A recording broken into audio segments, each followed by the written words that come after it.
Hi, welcome back guys. This is your friend, the Iron Fanfics, back with amazing fanfiction. This is the series of What If Deku Had Web Shooting Quirk. Now before starting, please give this video a like and subscribe to the channel if you want more videos like this. Now let's get into the fanfic. It started small, as most things often do when it comes to changes that affect the entire world.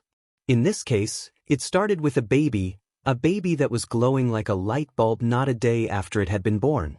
That was the start of a new age, an age where people began to develop powers of all shapes and sizes. Powers that belonged in the world of fiction or myth, levitating objects with the mind, forming ice on their bodies, or even turning their bodies into something else entirely. However, as more and more people developed powers, or quirks as they are now known as today, their uses ranged from mind acts to criminal endeavors. It wasn't long before the world as everyone knew it looked like scenes pulled right out of a comic book. The world we know it as today has had decades to live in that world.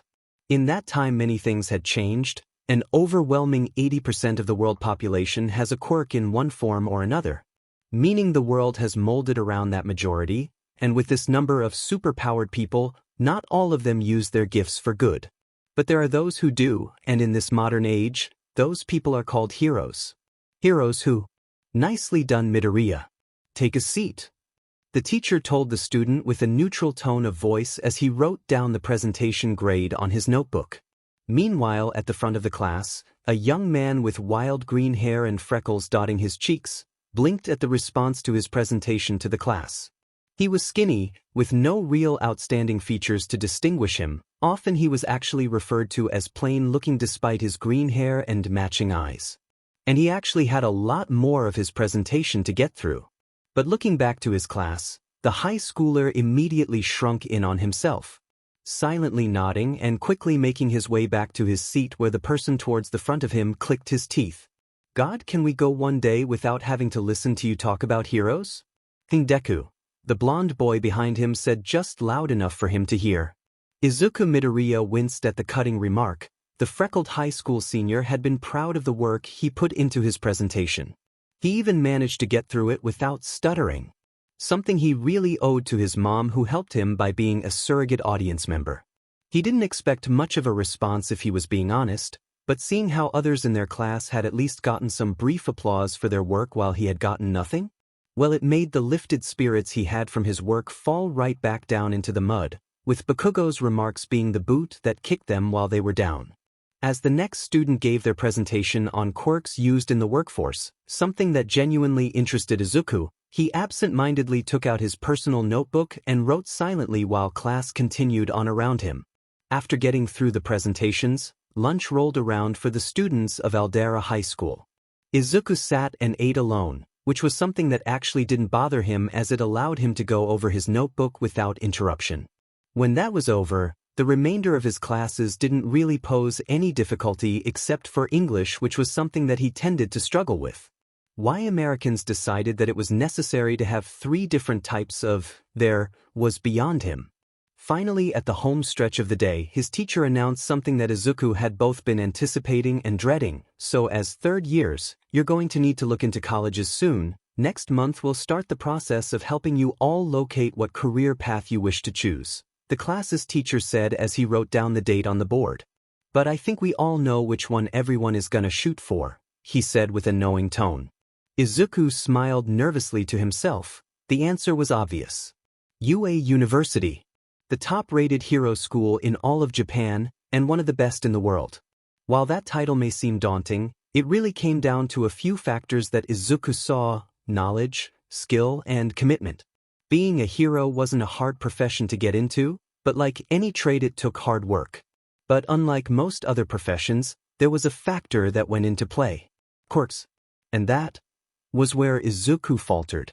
Even though 80% of the world has a quirk, there was the 20% that did not. Izuku was a member of the latter category. A fact that the blonde, spiky-haired boy sitting behind him, Bakugo, would always remind him whenever he talked about heroes in earnest. Like any of these losers could even get into you, he heard Bakugo growl ahead of him, more directed at the class than at Izuku directly. But looking around, Izuku didn't see why not. A number of students had quirks that could very well be used to become heroes. One of them could turn their skin into rocks, another could levitate objects, another could make spikes form from their hands, and the guy behind Izuku could expand his body into a muscular shape, but at the expense of his clothes. Others who had less flashy quirks, like Romy, whose quirk allowed him to pull his eyes far out of their sockets, something which made everyone a little uncomfortable, may not be able to be fighting heroes, but rescuers. That's how Izuku saw it. At least, everyone had the potential to be a hero. Except himself. Ironically. As the final bell rang for the day, Izuku stood up from his seat, stuffed his notebook into his yellow book bag, and started towards the door. "Oi, Deku." Izuku winced. That name, Deku, was used by a lot of people to refer to him as a stupid childhood insult. By reading the characters of his name in a certain way, it translated to that, meaning useless. The inventor of that little nickname had come from his former best friend, well, only friend, Katsuki Bakugo. The student with blonde hair that stuck out from his head like the explosives he could generate in the palms of his hands. Izuku had known Bakugo since they were just little kids. Back then he had referred to him as Kachin, a nickname that simply shortened his name to something more catchy. The explosive user's red eyes glared at him as a sneer crossed his feral-looking lips. "Next time we gotta do this sheet, shut the hell up about quirks, you loser." "It's pathetic," he said spitefully as he held up a hand, a small pop the size of a firecracker going off in his palm. Izuku winced at the insult. Turning himself away, he sulked out of the classroom without saying a word.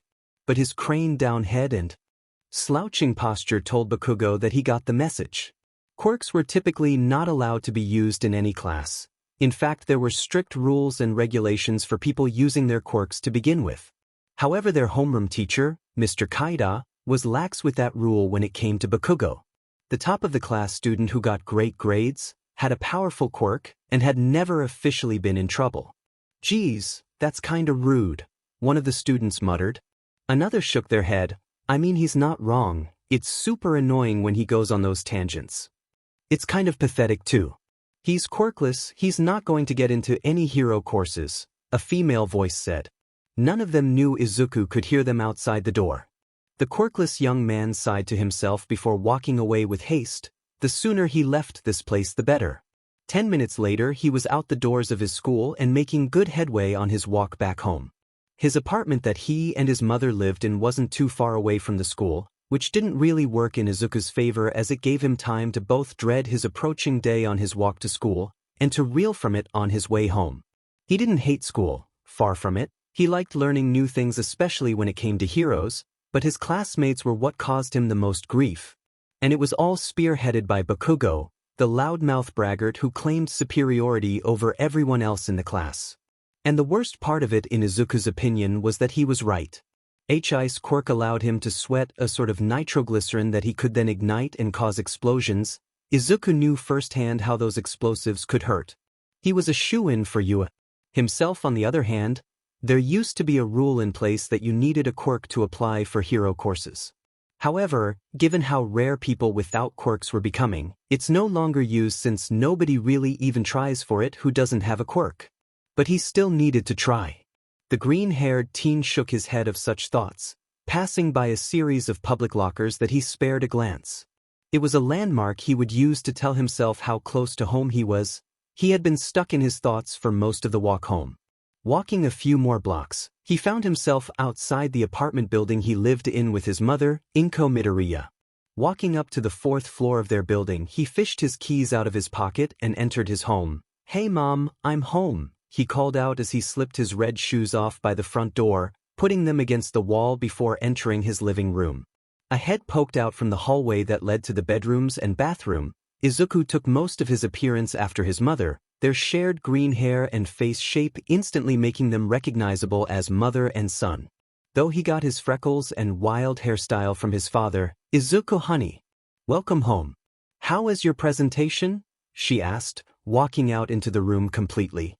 Izuku winced slightly as he recalled how it went. "It was okay," he said with a fake smile.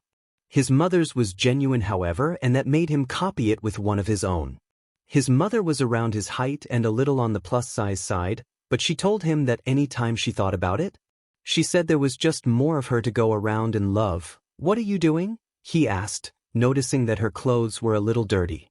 She waved him off. "Oh, nothing, just cleaning out the crawl space. I finally had enough of that door in my closet not closing all the way," she said with a huff of annoyance. Izuku let out a small laugh at his mom's frustration. There was a small storage area on the master bedroom's closet that had been somehow jammed only halfway shut. "Oh, you'll never guess what I found. Come see this," she said, turning around and walking to her room, gesturing Izuku to follow. Dropping his bag off in his room, he followed her into her room where on her bed, an old, dusty suitcase was laying atop a spare towel they had to keep her bedsheets from getting dirty.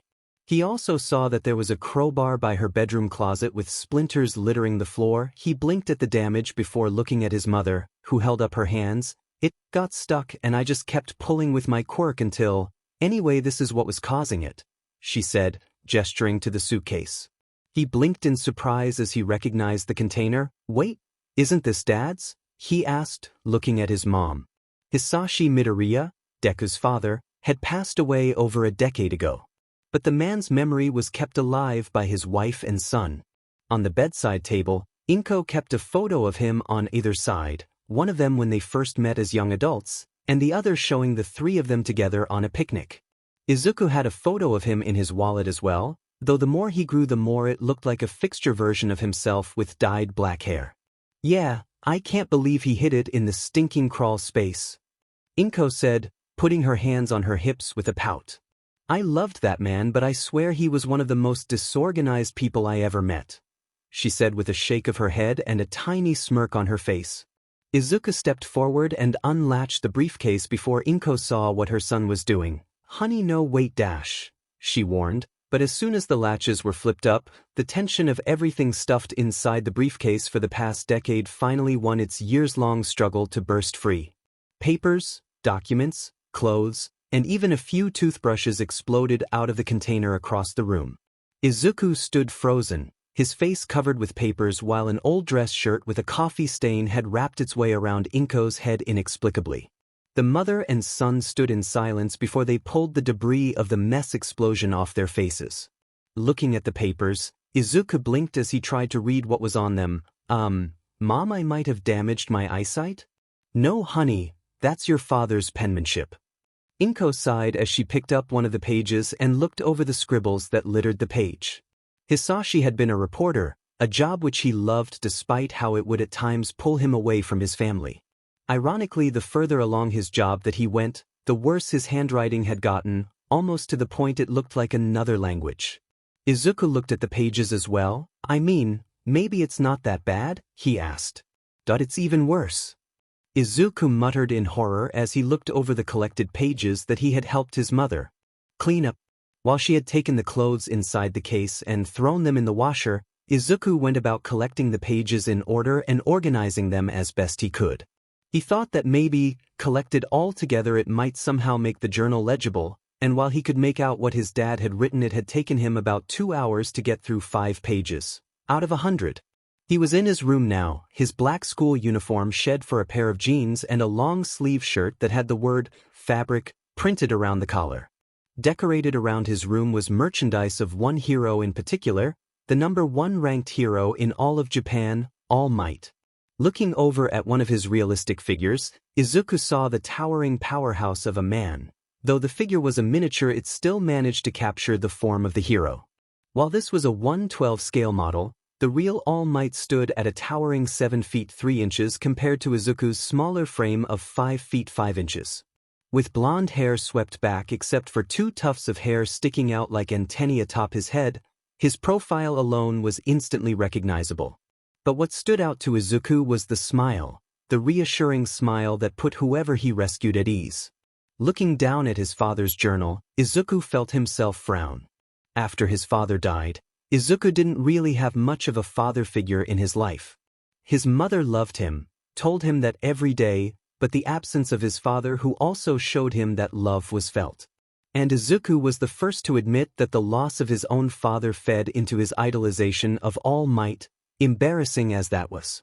He was a fan before his father's death, In fact, it was his dad who showed him the video of All Might saving people that introduced him to the hero, and the same one he may have contributed 1,000 views to by now. Izuku smiled as he remembered how his dad brought home a genuine All Might hoodie for him as a child that he picked up in America on a trip there. Izuku felt tears gather in the corner of his eyes. It really does hit you like a wave out of nowhere, huh? He asked himself, wiping the tears away on the back of his sleeve. He loved his dad. He missed his dad. He looked down at the journal. That being said, he was really glad he didn't get his handwriting from his dad. A knock at his door drew him out of his thoughts before his mom entered. Upon seeing the journal, she smiled at him. "I see you managed to put it back together again. Can't say the same for the briefcase. I think it's broken," she lamented as she walked over to her son's desk by his bed. The mother looked down and scrunched up her nose. "Did I ever tell you about the time he left me a note before he left one morning and I thought it ended with, 'I have the flu,' but really was, 'I love you'?" she asked. Looking over his notes? "I believe it." Izuku laughed, genuinely this time. "Was this the last notes Dad made before he died?" he asked. Inko hummed sadly. "Probably yes. I think he was looking to do a story on the Hero Public Safety Commission? Or some branch of it," she said with a shrug. Izuku, however, was taken aback by that. The Hero Public Safety Commission was the governing body behind pro-heroes. They designated the rules and regulations that heroes had to follow and how their responsibilities were held in society as a whole. He had done research on them as part of his presentation today. Really? Huh. I never came across any articles he wrote about when I was looking up stuff for my project. Inko shrugged. Might just not have been very important. Your father didn't get much say when it came to what his assignment was. One week he was researching how people are getting into home gardening more, the next week about how a ship ran ashore on the tip of Japan, she said with a fond smile. Your dad loved it, the adventure of it all. Izuku read back over the first few pages. Inko saw her son was focused and shook her head to herself. While Izuku didn't inherit his handwriting, his father's curiosity was something he apparently did get from him. Leaving the room and gently closing the door behind her, Izuku stayed busy as he once again read over the first few pages as best he could. Record thoughts? Backup notebook? Recorder? Asked and they don't want any record, nuts. Video file? Remember password 1Zook0. I1Zook0. I2Oku. Camcorder. Camcorder to record thoughts. Pick up at 6319 Lee Boulevard. Izuku read aloud before blinking as he reread that address. That was the lockers that he passed by on his way home from school every day. It made sense too. It was right by the train station. He probably dropped his recordings off there on his way home from work. Izuku paused his thoughts as a new one came to mind. Reaching for his phone, he looked up the name of the company that owned those lockers and dialed their office. After hitting the numbers to get a real person on the line, he was met by, "Hello, this is Ray with the Public Storage Department. How may I help you today?" A positively bored-sounding employee asked. Hi, I found out that my dad had a locker at one of your sites a few years ago. I was wondering if you could tell me if you kept the contents inside it," he asked curiously. He knew that some storage facilities would hold on to belongings found in lockers if their owners stopped paying, and would return them with a late fee attached to the charge they would pay for the storage. On the phone, Ray hummed, "Well, that depends when your dad stopped paying for it. We'll dump the crap that people leave behind after a while," she said. Izuku winced. Considering these notes were probably over a decade old, it was pretty much guaranteed that they were gone forever. But he still needed to try. I don't know. But could you look up the locker to see when? Please?" he asked. The woman gave a tired sigh. "What's the locker designation?" she asked. "Thank you. It's AF-15. He read, hoping that he was reading that correctly. He heard the clicking of computer keys on the other side of the line. "Let's see, it's... Oh. That's weird," the woman said, her bored voice suddenly gone. "It says here that the locker is still being paid for, has been for the past decade actually. Expires in a few months though." Izuku blinked. "Do you mean to tell me that my dad has been paying for this public locker for the past 10 years? He asked. "Well, actually it looks like he paid in advance." Ray responded. "But how much did that cost?" Izuku asked. When she gave him the total amount, Izuku made the very wise choice to take this. information to his grave. Lest his mother go to Hisashi and find a way to bring him back to life so she could strangle him back to death. The next day of school was in a single word: torture. Izuku had wanted to stop by the lockers on his way into school today, but when he realized he would have something of his dad's carrying around with him all day, there was too big a risk it could end up broken, and with how he had been shoved on his way into class by another student and knocked down, he was glad he made the choice to wait. But with that choice came a different kind of hell. Sitting in class, all he could think of were all the different ways that this could go wrong. What if Rei, who he profusely thanked for her service, logged their talk and it made some sort flag pop up that would make someone empty it out today? What if he had read the locker name wrong and this actually was someone else's locker that he called about and this was just completely unrelated to him? What if he misread the code needed for the locker? What if some villain decided to rob it already and no one even knew about it? Thankfully, his spiral of what-ifs didn't go into the paranoid category until the last 5 minutes of the day. By the time the bell rang, Izuku was out of his seat and already heading for the door, the first time anyone in the class had seen Midoriya book it to get out of class. Even Bakugo, who was used to the demon nerd making a quick exit, seemed taken aback by the sudden departure. And as soon as he got out the doors of school, Izuku took off in a dull sprint to the lockers. And found that they were in fact still there just as they were yesterday, waiting for him, after he caught his breath. Scanning the lockers, he found it, near the middle of the small cubby-sized lockers. He quickly typed in the code. When it popped open, Izuku felt his breath hitch. Reaching inside, he retrieved a handheld camcorder that looked like the same thing families on vacation would use to record themselves. However, there was something else inside as well. Before he closed it, he noticed the light reflecting off it. Reaching his other hand inside, he retrieved a silver sphere from the locker as well.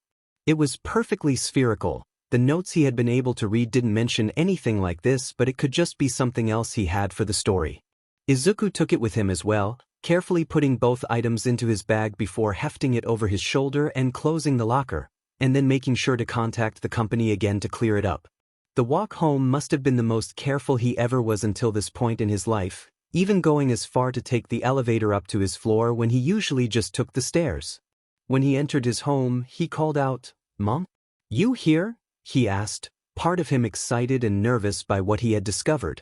Walking through the living room and into the kitchen, he found a note attached to the fridge. Izuku, went out for coffee with Mitsuki today. Be home later. Love you. Mitsuki Bakugo, Katsuki's mom, was ironically Inko's best friend. It was part of the reason why he never really got into detail about how Katsuki tormented him at school. Well, that and he was honestly scared for him if his mother ever found out her son was bullying Izuku. With his mom gone for the foreseeable future, he decided that should at least see what he had first. Entering his room, he changed into a pair of sweatpants and a hoodie before opening his bag and retrieving the camcorder.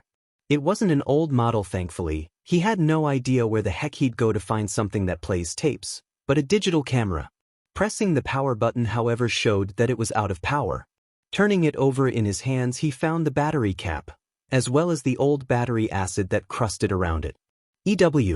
Right, been in there for 10 years, he said with his face scrunching up. Before he could get discouraged, he flipped it over and saw that the memory card slot was still there. Flipping it open, he retrieved the SSD that it contained.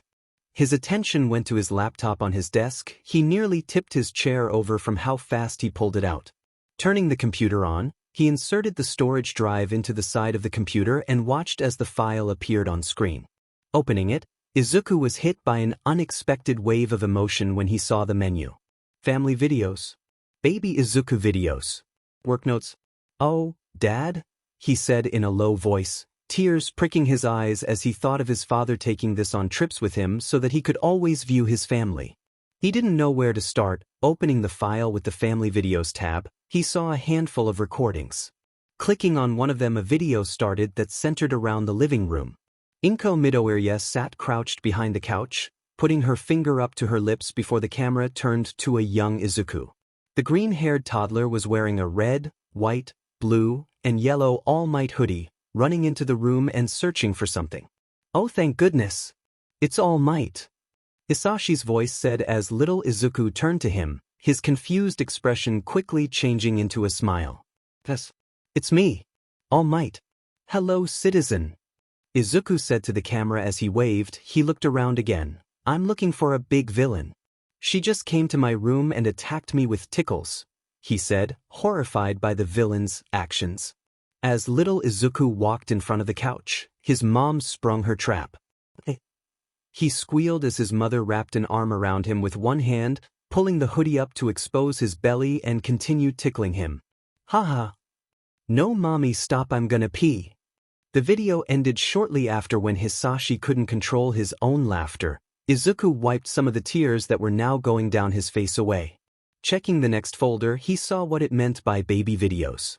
All of them were of him, strictly as an infant, each of them of him doing something mundane but adorable. And finally there was the work notes folder. Opening it up, he found a single video. Opening it up, he once again was hit by an emotional longing as his father sat center frame. Okay, this should be rolling. Okay, this is Izuku Midoriya with Shueisha Publishing. I decided to record my thoughts on the story I'm currently working on. Hopefully it'll give me some perspective once I watch it back. Hisashi said as he sat down on the chair in the Midoriya household living room. He took a deep breath before exhaling, spreading out his hands in front of him. Okay, so a month ago my bosses assigned me to the Hero Public Safety Commission. I think to myself, must be about that new law they're debating passing regarding what is considered vigilantism, right? But no, they just want me to do a fluff piece on their advancements in their research and development. He explained with a slouch to his posture. He shrugged, which was a little disappointing at first. But then I start doing background, turns out the HPSC, I'm going to abbreviate that because writing Hero Public Safety Division 100 times is kind of a pain, puts a ton of money into it. He said with renewed interest. Even stuff you wouldn't expect. You know those special cuffs that are used for restraining villains? Those big things that go up to their elbows? Turns out those are all custom made. They don't have one for everyone or anything like that. They start out with a generic base, but as soon as cops radio a description of the perp, or their name, or anything to go off of, the HPSC have this big system in place to manufacture bindings on the spot for whatever villains they come across. Hisashi said in amazement. You got a shock quirk? Insulated bindings to keep you from sparking. Stretching quirk? Freezing agent to keep your cells from expanding. They even have titanium-laced bracers to keep powerhouses down. The reporter exemplified with each finger on his hand rising in tandem. So that gets me thinking, what's their next project? I sent some formal requests in. I don't really expect anything back until one of the project leads gets back to me, saying he'd love to talk about what they're working on with me, but it needs to be under an embargo, meaning we can't say anything until they're ready to go public with it, he said excitedly. Hisashi takes another breath as he smiles. Now normally my bosses are sticklers for this sort of thing. They don't want to be stifled under any circumstance. So I'm expecting that when they call me in, they're gonna tell me we're not going forward. But what I don't expect is Chitose Kazuki they're going to bat for me. I mean, I told her about what happened first. She's been doing this longer than me by a few years, so I wanted her thoughts. She told me that I needed to decide for myself. Geez, Senpai really looked out for me there, he said with a shake of his head. I get approval. We sign an NDA, nothing gets published. That includes this. He informed the video player before shrugging. Well, okay, at least not until I get approval. Anyway, I meet with the head R&D scientist, Akuma Kagakusha, and he asks me, what do you know about neogenics? Hisashi said dramatically. He then shrugged nonchalantly. I tell him the truth, never heard of it.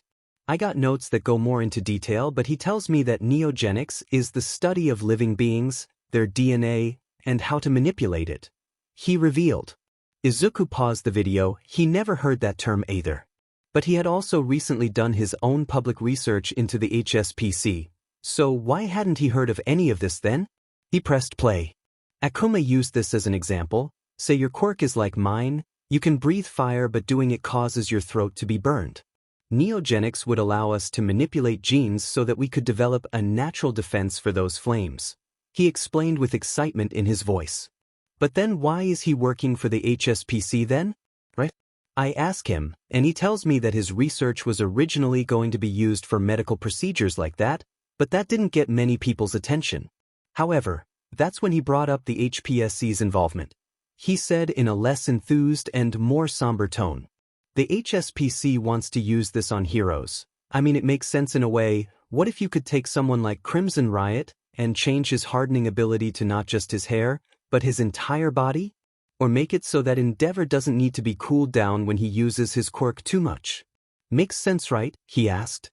The smile was gone from his face now, and a more troubled expression crossed his features. But then it got me thinking, why would they limit it to pro heroes? I mean, let's say you got a kid who's got a good quirk, but it could be better. You sign a waiver and the HSPC can improve them, but they gotta work for them, he theorized. Hisashi sighed again. This one was more tired. Couple years ago this one heroine, Lady Nagant, got arrested.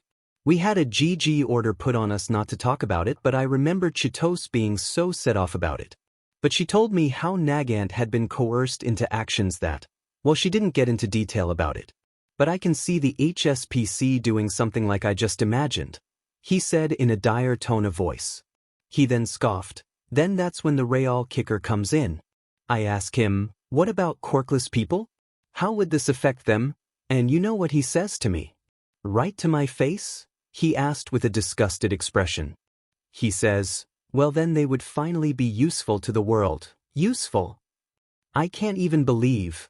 He must not have known anything about me because if he did then he never would have said that to my face. Hisashi said with an angered expression. But I played along. I wanted to knock this guy's teeth out, but I played along. He takes me to this lab and shows me one of the techniques they're looking into. He shows one of the machines, called the Isotope Genome Accelerator. I have more notes on how it's used, but long story short, they use radiation to mutate and manipulate cells. They're still in the testing phase, but instead of monkeys, they're onto insects. Hisashi stopped himself, or arachnids I guess. He got this spider, just looked pretty normal to me, out of a container and blasted this little guy with beams of concentrated radiation.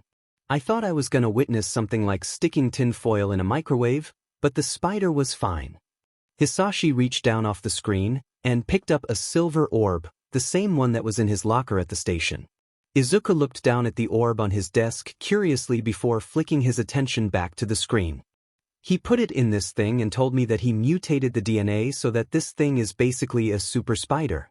I didn't get what he meant, but he explained that theoretically if they can find a way to mutate cells, or transfer the DNA of this thing into another person, then they could in theory give them a, well, not a quirk, but superpowers. Hisashi lifted the ball up. He actually let me keep it. This thing is a little cryo chamber, told me I could take it home. And let it into a little terrarium if I wanted, he said, shaking his head. He stared at the orb and then scoffed. You know, for someone so smart, the answer was staring him right in the face. I mean, if you need some way to transfer the DNA to someone, then there's an easier way than all the science. I asked him what if this thing bit me? And he got this look in his eye, like something suddenly clicked in his head. He sort of ushered me out after that, which I'm not mad about. I pretty much got all the answers I needed, he said with a shrug, tossing the orb between his hands like a baseball. Realizing what he was doing with it, he suddenly stopped and held it between his hands and looked at it for a long moment. I'll cut this part out later, but while he was telling me all of this, I kept thinking of my son. He just got diagnosed as quirkless a month ago. I was away from home when they did the test. Inko told me over the phone.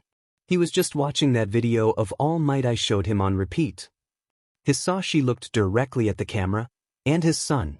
She told me that he asked her if he could be a hero too. Reporters are trained to think a few steps ahead. If a story breaks, what's the ripple effect? And hearing that my son was quirkless, what's that going to be like for him? I read the statistics. There's only 20% of quirkless people left in the world, and half of them face some kind of discrimination. It's nothing bad like some heteromorphs face in the countryside, no angry mobs, no death threats, but bullying? Getting looked over? The thought that my child would be treated like that because what? He's different, he asked dismissively. Quirks. That word was just meant to describe something unique. We all have our quirks, was the saying. And we all do, we're all different, we're all special. Izuku is too. But because of that, He's not going to be treated the same way as everyone else? For something that really doesn't even matter? He asked before looking down at the orb in his hands. What parent would want their child to go through that? He asked. He stared at the orb for another moment before sighing. But then again, what kind of parent would make that sort of choice without their child say? He asked, leaning back in his seat. I'm going to tell Inko about this, of course, but not now. Soon as the story breaks, I'll tell her everything and then I'll tell her my plan, he said before chuckling. My very stupid plan of letting Izuku choose if he wants to have a quirk, he said, holding the orb up to the camera. He pulled it back before continuing, but I mean not right away. I want their people to look into this, ask some experts. Maybe I'll give Akuma a call after we publish, he mused. He started at the orb, then looked at the camera. I love my son, and I don't want him to think that I'll only love him if he does this. And that love I have for him? I know that no matter what hardships he faces, whatever bully knocks him down, no matter what life does to pull the rug out from under him, that will be there to help pick him back up. Izuku paused the video, his hands shaking as he pulled back from his laptop and used to cover his mouth to try and muffle the crises that threatened to burst forth as his eyes cried rivers of tears down his face. Never in a million years could he have expected this, that his dad, his father that had been taken from him too soon, would show this much love for him despite his evolutionary handicap. Compound that with the fact that less than a foot away from him was something that could give him what he wanted for years? He sobbed silently to himself for minutes, not even bothering to keep track. Dad, thank you, he whispered to himself before pressing play again. Hisashi looked again at the orb in his hands. So the question is, why wait? Why not let this thing bite him and be done with it? Well, firstly, my wife would kill me, he said bluntly. And secondly, we never brought up the big guy. All Might, he said, shifting in his seat. He's the #1 hero of the world, my son's favorite hero, which hey, you know what, I'm okay being second place in that category. Well, third behind my wife. Anyway, I was thinking the guy is the strongest hero to ever live. But all that power? I think about what this neogenics could do, how it could try and make anyone that powerful. And what if they make someone who has that power, but none of All Might's scruples? Is there such a thing as too much power? Hisashi asked. The reporter paused. Side note, possible book title, Too Much Power. I think that's catchy. Where was I? Yeah, right, he shook his head. Having power is one thing, but how you use it is the most important. Everyone wanted to be a hero when they were a kid. Hell, I wanted to be Dragon Lad, and I was committed to it for a while until one day I saw something. My dad was watching this old American movie. It was about two reporters and how through investigating a break-in at some convention hall, they found this conspiracy that led to the President of the United States. And through their tireless efforts, keeping their nose to the grindstone, and just digging for the truth, they managed to lead to the president being impeached, he said, shaking his head with a grin on his face.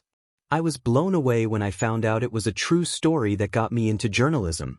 And I loved it. Who needed to breathe fire when you could take down the bad guys with a few written words? He asked. God, when Izuku gets old enough, I'm gonna show him that movie. Hopefully he likes it. But my point is between now and then my son might find some other great pursuit of his life and he won't even want to be a hero anymore. Giving him this now? He might later feel obligated to be a hero for my sake, not his. Not his choice. And that's what it comes down to. Izuku needs to choose this, he needs to want this, he explained his justification. Hisashi sighed before slouching in his seat, letting out a yawn as he looked down at his watch. His eyes widened. Oh hell, it's past midnight. I gotta get to bed, got to go to work tomorrow, he said before reaching towards the camera and shutting it off. Izuku blinked in surprise at how abrupt the end was.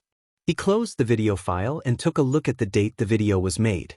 A lump formed in his stomach when he saw that it was dated 2 weeks before his passing. His dad had gone on a trip to America to cover a press event, but the passenger plane he was on suffered a malfunction with the turbines and crashed before landing in the U.S. There had been no survivors. Izuku turned and looked at the orb. He reached out for it with his hand. Izuku? Honey? His mom called out from the living room, making Izuku nearly jump out of his seat. He quickly looked at the clock and did a double take when he saw that it was almost 9 p.m. He looked back at his laptop. This video was a lot to say the least. But the others were at the very least explainable. Dragging the folder containing it onto his laptop, he waited for it to be moved before removing the SSD drive from the laptop and exiting his room. Poking his head into the kitchen, he saw his mom set a bag inside the fridge. She turned to him and smiled. "There you are, Mitsuki says hi by the way," she said before noticing the small card in Izuku's hand. "What's that?" she asked. Izuku looked down. I found this in Dad's notes actually. It was stuck to one of the pages. It's from his old camera. I was looking at it and it's got a bunch of old videos of us together on it," he said as he presented the drive to his mom. Inko's eyes widened and locked onto the SSD. He lifted it towards her, her hands reaching out to take the small thing from her son's hands. And while Izuku's crying had been like rivers down his face, his mother's were like two geysers shooting out of her eyes. Izuku honey, that's so sweet," she exclaimed before glomping onto her son, who returned the embrace, despite getting soaked in the process. His tears joined hers soon after. After spending the rest of the evening watching the videos on the drive, Inko and Izuku both retreated to bed near midnight, but Izuku didn't sleep. He sat on his bed and in his hands looked at the orb. When he found out he was quirkless, it was like the entire world ended. He felt like there was something wrong with him for most of his life, even if Bakugo didn't remind him of it every day. The fact that there were all these people in the world that could do something he couldn't felt isolating. And there had been a time where he would try anything to get a quirk. He'd try using his mind to pull this to him like his mom's quirk let him, or blow air out his mouth and pass out trying to breathe fire. He even tried those stupid fake quirk supplements online. But it didn't work. There was something wrong with him. And yet despite all of that, despite that feeling of isolation, he stared down at the orb in his hands, thinking about what his dad had said in the video he watched. Did he want this? Did I want this? Izuku said to himself. He's wanted this his entire life. He rotated the orb in his hand so that the seam was along the equator of the sphere, grabbed both the top and the bottom, and turned. The small device hissed like a number of cans being opened at once, cool air exiting out and over his hands before he pulled the lid off. Inside was, as his father said, a spider, a small black thing with colorful red and blue patterns on its thorax. For a brief second Izuku feared that the poor thing had died long ago, however it was put to rest upon seeing it slowly crawl out of the orb. It was no bigger than any other spider he had ever seen, the only thing seemingly special about it being what it held inside. It crawled over the rim of its container, and onto Izuku's warm hand. Izuku watched as it crawled over and round onto the back of his right hand. For a moment he wondered if this thing would even bite him, which then made him dread exactly what he would need to get the spider's DNA. Because the first thing that came to mind was eating it. Why is that the first place my brain goes? Izuku asked himself. A stinging pain made him flinch. Looking down at his hand, he saw the spider quickly scurry off, leaving a bite mark on his hand. Izuku felt a lot of things at that moment: relief, excitement, nerves, but above everything else, for the first time since he was diagnosed as quirkless, he felt alive. Like his entire life he had been sleeping, and he had finally woken up. It was finally a brand new day for Izuku Midoriya. Izuku slowly blinked as he came to a stop at his destination he arrived at, looked around the beach. Though if he was being honest, it was a real stretch to call it that. There was sand, and it was bordering the water, but that was about it. Because there was trash everywhere. And not just the regular beach trash, there were office supplies like printers, an actual wrecked car, even a dumpster with a hole in the side of it. He double-checked his phone. He had searched for public spaces that would be a good place to practice his quirk safely and found that Takoba Municipal Beach was in his ward. But this looked more like a landfill than anything else. Izuku briefly considered choosing another location, but looking around and seeing that there was no one around, and realizing that all of this trash would be good to test whatever abilities he now had on, he put his phone into his shorts pocket and walked down to the beach. Okay, where do I start? He asked, looking down at his empty hands. Yesterday he had been sick in bed, most likely due to the changes his body had to undergo, but awoke feeling better than he ever had before. He felt lighter, stronger, and even firmer? If that made any sense. Walking along the beach, between the waterfront and the piles of trash, his eyes settled on a discarded bookcase of metal. Deciding it was a good baseline, he reached out, grabbed the rack, and pulled. "Oh!" he exclaimed upon lifting the metal shelves and frame right over his head. It felt like he was lifting a stick. Okay, this is different." Izuku stumbled out. Maybe it was lighter than it looked? He dropped it onto the ground and the loud clang proved otherwise. Izuku backed away in shock and awe. He looked down at his hands again, a grin spreading over his face. He looked for something heavier. Instead of a bookshelf, he saw a washing machine, waiting over the trash at his feet. He maneuvered behind it, couched down to center himself, and grabbed it by both sides. He felt the sides of it crumple in his grasp. Like with the bookshelf, he lifted it over his head with no problem, resting it on his shoulder. With a bit of confidence built up and fueled by curiosity, he transferred the weight to one hand and lifted it over his head, balancing it perfectly in his palm. "Holy crap!" Izuku laughed out in disbelief. It was almost like he had a basketball in his hand, which made another question come to his mind. He looked around for a target. Didn't want to risk pitching this thing into the ocean and making an even worse mess, if that were even possible. His eyes landed on a large stack of old desks. Reeling his arm back like he would when pitching a ball, he launched his makeshift projectile at the stack of desks. And like a baseball, it flew and smashed through the stack of plastic and metal. Izuku covered his mouth out of the instinct of breaking something. Lowering his hands, he once more looked down at them, this time as though they were dangerous. He glanced over at a car that had been abandoned here. Walking over to the front of the car, he put one hand on the hood and reached the other underneath. He leaned back as he pushed up with his arms, feeling a slight strain for the first time today. He briefly thought he was overestimating himself, until the car lifted up off the ground. Izuku blinked in disbelief at what he was seeing. He could feel the weight, but it was a car. But it felt like a package at his front door. It got even lighter when the back half broke apart and landed with a crash, making Izuku stumble back into a stack of compressed cardboard that was knocked over. "Oh no! Crap!" he exclaimed. However, as the stack fell over, he quickly realized, "Oh wait, this is a dump. It's already a mess." He tossed the front half of the car aside, his empty hands running up and through his hair. Okay, this is way more than I expected," he admitted to himself. His father's video explanation had been, in hindsight, vague about exactly what abilities he would get after being bitten. He had hoped for a boost in his strength. After all, spiders could carry multiple times their own body weight, so he assumed that the effect would be similar. But as someone who never had this level of strength before, suddenly being able to lift a car, which again was a car, wasn't something that he could completely wrap his head around. "All my life, cars don't get picked up. They can be pushed, sure, but I can't pick up a car, until today." Izuku's mind thought in a whirlwind. The next and possibly most important question then popped into his mind. How in the world does he control this? He took a deep breath to try and calm himself down. Reaching into his back pocket, he retrieved his notebook, his older one, not the new one he had gotten for his own powers, and flipped through it. He had easily a half-dozen hero notes written down here about people who had some form of enhanced strength. One of the first he came across was Death Arms, which Quirk allowed him to increase the muscle mass in his arms to lift heavy objects and deal devastating attacks. Not what he was looking for. He knew he wrote something down about it here somewhere. Izuku's scrunched-up features relaxed when he found what he was looking for, his entry on the Dragoon hero Ryukyu. While her quirk allowed her to primarily turn into a giant dragon, it also enhanced her strength to superhuman levels. And she had been known to use that same strength in her human form. Let's see here.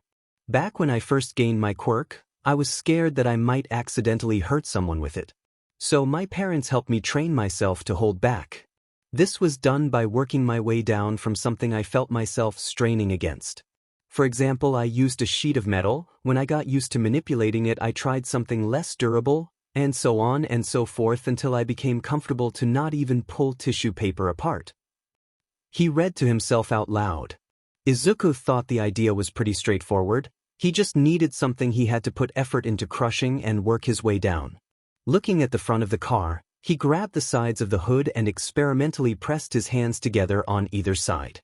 The flimsy metal crumpled like paper in his hands.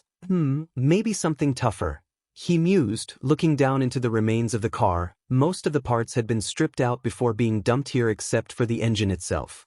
Reaching inside, he grabbed the engine block with both hands. Applying a smaller bit of force, he found that it still buckled from the pressure but was at least putting up a better fight than the hood of the car. Okay, this is my baseline to work down from.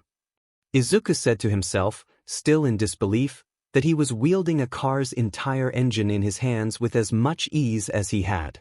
It took the rest of his day to work his way down to cardboard, which Izuku found to be pretty good progress all things considered. Yet despite the progress he made in learning to hold himself back, there was still a dizzying sense of disbelief he felt. As he walked home from the beach, he looked around him at the numerous people populating the streets and each of them having a quirk like he did now. They never felt like this, no one has, he thought to himself. He watched as a man who had a pair of antennae on his head made them bend to duck underneath a doorway to a building.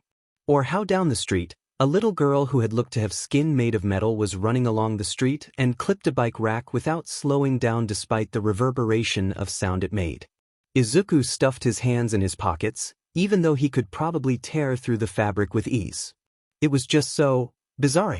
He lived in a world of quirks all his life, but it had always been from the outside looking in. But now that he saw how easily people went about their lives, and how he was still figuring out exactly how to control his own power, it felt like he felt so behind everyone. The thought made him frown. Everyone had their entire lives up to this point to learn how to properly use their quirk. And here he was just starting. I'm so far behind everyone else. I need to get better, he thought, pulling his hand out of his pocket and reaching into his back for his notebook. Tearing a piece out, he absent-mindedly tried his best to pull at the paper without tearing it while he walked home. Rip. It was easier said than done. Rip. Izuku's brow twitched at the failed attempt. He continued walking. If he could do this subconsciously, then he would move on to the next step, whatever that was. He let out a grunt of annoyance at himself. He wished he had some sort of guidance, but that would require a lot of explaining. Rip. And speaking of explaining, he still needed to find the right way to break all of this to his mom. Her believing him was no issue. He could just pick up the couch in the living room with one hand to show her he actually had a quirk now. The problem was, once again, how this came to be. There was the hopeful chance that Inko would simply accept that her son was a late bloomer with no further questions. But then again, his quirk wasn't anything like his mother's or his father's, so that would probably cause some questions to be raised. Izuku stopped dead on the sidewalk as a sudden realization crossed his mind. He had school tomorrow. What about everyone at Aldera? Would they just willingly accept the excuse that he was simply a late bloomer? But then again, no one really ever cared about him, so why would it make a difference, would it? Except for one student, Kachin. Izuku swallowed audibly as a number of possibilities of how exactly Bakugo would react to finding out that he developed a quirk. One of them was him being surprised and actually supportive. Out of the other 50 that ranged from him being called a liar, to him being bullied for how weak his quirk was compared to Bakugo's own, to getting taken out back behind the school and put in a shallow grave. Okay, maybe not that last one, but he couldn't discount the possibility. He shook his head. He needed to calm down. Bakugo didn't know he had a quirk, so as long as he managed to keep it under wraps and keep his mouth shut, everything would be okay. Rip. He looked down at the tiny pieces of paper in his hands. That's assuming that I managed to get my strength under control, he said quietly to himself before resuming his walk home, taking out another sheet of paper to practice on while he walked. Arriving at home, and with one less sheet of paper, he entered his apartment and dumped the remains of paper into the waste bin by the front door. Izuku? Is that you? His mom called from the kitchen. That was when he smelled it. Izuku's mouth watered as he quickly threw off his shoes and rushed to the doorway of the dining room where his mother had just finished putting a bowl of his favorite food on the table. You made katsudon? Izuku exclaimed excitedly. His favorite dish. Inko nodded as she wiped her hands on the pink apron she wore over her front. I know you were feeling awful yesterday, so I thought if you were up for it, she asked with a gesture to the food. He moved to hug his mom but hesitated for a second, gently wrapping his arms around her and putting the tiniest bit of force into the hug. His mom made a hum before returning it. Izuku let out a sigh of relief before pulling back. "Thanks, Mom," he said gratefully. Sitting down at the table, he gave his thanks once more before grabbing his chopsticks and beginning to eat. Inko meanwhile sat down and watched her son. She had only briefly saw him this morning before he left to go shopping for merchandise, something she was all too familiar with, but something seemed different about her son. Watching him now, she noticed it again. He was bigger. It wasn't so much a growth spurt, but he was seemingly in better shape today than he had been in, ever. Izuku had always been a little on the thin side, but looking at him now she couldn't help but notice how his clothes looked smaller on him. But then again, he usually wore pretty baggy clothes that covered up a lot. Maybe he had been growing and she just didn't notice it until today? "Honey, have you been exercising lately?" she asked finally. Izuku stopped mid-chew, processing the question before swallowing and smiling a little sheepishly. A little bit." "Yeah," he answered. It wasn't exactly a lie after all. Inko smiled before clapping her hands together. "I thought there was something different. You look great, honey," she complimented, causing her son's cheeks to redden from the praise before he continued on with his food. Inko leaned back in her chair and hummed as a thought came to her mind. "Did you join a gym?" she asked. Izuku nearly choked on his food, coughing his throat clear. He quickly thought of something to say. "Oh, it's mostly push-ups, sit-ups, squatting, and running," he replied lamely. Inko gave him a once-over, obviously not convinced by the lie. "And I watch a lot of Might-size videos," he added truthfully. The official All Might exercise videos were mostly just workout videos hosted by All Might from a decade ago. It was part of a campaign he pushed to encourage exercise at home. Inko blinked before snorting. "Whatever works for you, honey," she replied in amusement, having seen those cheesy videos. Izuku relaxed in his seat. He hated lying to his mom's face like that. But he couldn't tell her the truth, not yet at the very least. The green-haired teen looked back at his bowl as he raised his chopsticks for another serving but stopped. It was empty? But I'm not even full," he whispered to himself in confusion. Normally when his mom made katsudon, she made enough to last him 2 days. He'd only be able to get through half, freeze the rest, and then warm it up the next day for leftovers. But the large bowl that had all of his food was now empty. Inko noticed as well. "Oh wow. Looks like you really worked up an appetite, Mr. Might-size," she said good-naturedly as she took the bowl. The worst part was he was still hungry, and he didn't even get to enjoy the taste of his favorite food because he just scarfed the whole thing down.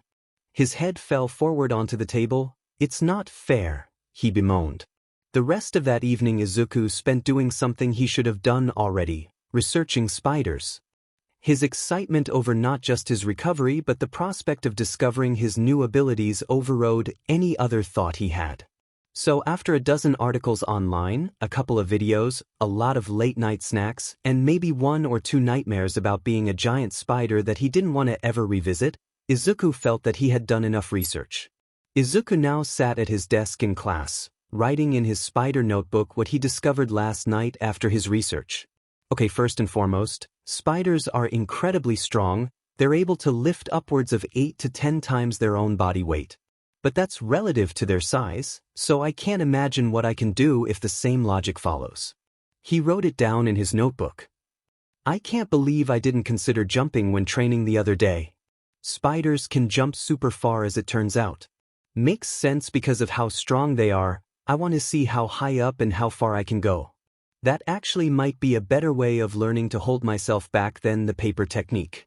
He glanced up at the board, watching his teacher was still letting them use the remaining time in the PRD to work on their own. Some of the other students were talking with others, a couple were listening to music on their phones or watching videos, and some were just resting. Izuku shook his head and refocused on his notebook. "Another thing I learned, most spiders can cling to and climb most surfaces like insects. Side note, spiders are arachnids, not insects, but some that have massive body weight to them cannot. Like tarantulas, so I might not be able to cling to walls. Spider that bit me wasn't a tarantula, or anything like the spiders I've seen online." That made him pause his note-taking. After the spider bit him, he, as a precaution, looked up every type of poisonous spider he could find, and it didn't resemble any of them, so thankfully he didn't need to be worried about being poisoned. Or poisoning others? Could it be that the process that gave it its powers altered it so much that it was a new species onto itself? Izuku shook his head as he returned to his notes. The prospect was interesting and make a whole lot more questions come to mind, but he needed to focus. Another interesting tidbit I learned is that spiders are super aware of their surroundings. They actually have bad eyesight, but they compensate with multiple eyes around their head, as well as being able to sense things around them through various means. I haven't found anything on me like multiple eyes though. His hand reached up and scratched the side of his head, casually confirming that there were indeed no extra eyes that had grown on him. When he felt nothing, he let out a small breath of relief and then kept writing. Spiders also are able to create webs that are incredibly strong, stronger than steel even, but I thankfully don't have webs coming out of anywhere. Izuku let out a small shudder at the mental images that came to mind briefly. He had heard of some quirks developing in uncomfortable places on people throughout time, however it was extraordinarily rare. And it seems that he managed to dodge that bullet as well thankfully. There's other stuff too. Spiders have great reaction time, which makes sense when I think of how many times I tried to shoo one outside. The note made him smile as he recalled one day when he was a kid, him, Bakugo, and his friends were out near the woods when they saw a daddy long-legged spider that was pretty big. Izuku stopped everything he was doing. Bakugo was scared of spiders. This realization caused Izuku to close his notebook and fold his hands over his mouth. This revelation might just be the most ironic thing that Izuku had ever witnessed in his life. That he'll kill me for sure if I tell him, he muttered to himself in a whisper, still looking over at Bakugo. And as though he had a sixth sense, Bakugo's head snapped to the side, his eye locking with Izuku, who quickly turned his attention back to his notes. Blonde's eyes lingered on Izuku, his sharp gaze boring into the green-haired teen's form before turning away. "All right, class." Mr. Kaida started loud enough to be heard across the room, his students stopping what they were doing to listen. "Don't forget we have our field trip tomorrow. Remember that we're having lunch there as well, so make sure to pack something." He reminded everyone just as the bell rang. Izuku blinked his eyes a few times. He had completely forgotten about the upcoming field trip. However, looking down at his notebook, he couldn't really be so surprised he had forgotten considering how drastic his life had changed in the past few days. "Hey Deku." The green-haired student gulped as he looked up to see Bakugo looming over him with a sneer. "What the hell were you looking at me earlier like you had something over on me?" he asked. Izuku swallowed thickly. I mean I was looking, but I don't have anything over you, Kachin," he replied in an attempt to defuse the situation. However, the use of the old nickname causes the blonde to bare his teeth in frustration. His hand lifted up and slammed right onto Izuku's notebook. "How many times do I have to tell you to quit calling me that, you nerd?" he barked as he leaned forward. Izuku scooted back in his seat.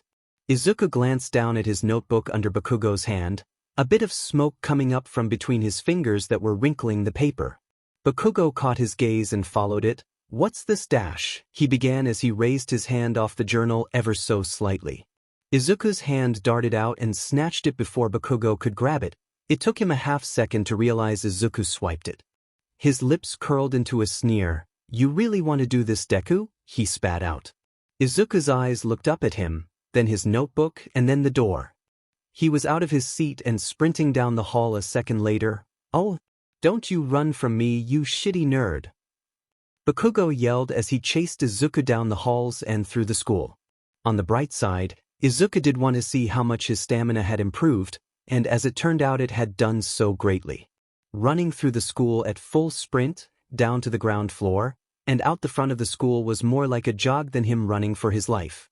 Bakugo, to his credit, managed to keep Izuku in his sight, but the explosive blonde was surprised by just how well the nerd was keeping ahead of him. He gritted his teeth in frustration. If he was allowed to use his quirk, he would be able to catch up to him already. But causing a series of explosions outside a school and down a public street was an idiotic decision if he ever heard it. "If you make me run after you, I'm going to kick your butt when I get you, Deku," he called out. Izuku glanced back over his shoulder and banked around a corner that led down a side alley. The narrow street was empty, and Izuku was grateful for the extra legroom he had. Suddenly, mid-stride, he had a thought. Spiders could jump incredible distances, so why couldn't he? He checked behind him to make sure Bakugo hadn't made it around the corner. When he saw that he had maybe a second, he bent down onto one leg and with all the force he could manage and launched himself up into the air. He let out a noise between a yelp and gasp as he flew roughly 4 stories up into the air.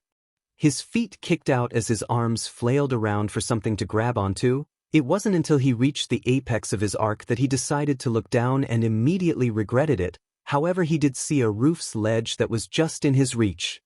His hand shot out and just barely managed to grab the ledge. The momentum he carried made the rest of his body turn and slam into the side, but it didn't hurt. And if it did, Izuku was too busy reaching his other hand out to find a purchase and pull himself up onto the rooftop. Meanwhile, Bakugo slowed to a stop to both catch his breath and search for Izuku as he stopped just at the end of the alley. Looking both ways, he didn't see any sign of the green hair that made him stand out in a crowd. He got away, he growled out in frustration, oblivious to his former childhood friend's feet scrambling up onto the roof above him. Izuku flopped onto his back, gasping for air as he recovered from the feat of strength he just performed. That was the most terrifying thing I've ever done in my life, he breathed out. However, it didn't stop the grin that spread out across his face. He scrambled to stand. Peeking over the ledge, he saw Bakugo below was stomping off in the direction of his house. Stepping back from the ledge, he turned in the direction of his own, seeing the block where his apartment was on in the distance. It also made him realize just how close together the buildings were. There wasn't any law that said he couldn't use his quirk to get home, was there? And besides, it was only vigilantism if he performed the duties of a pro hero, and this didn't count as anything like that. Backing away from the ledge that pointed in the direction of his home, he took a running start before leaping into the air, his legs still kicking out for footing by instinct before landing on the next rooftop.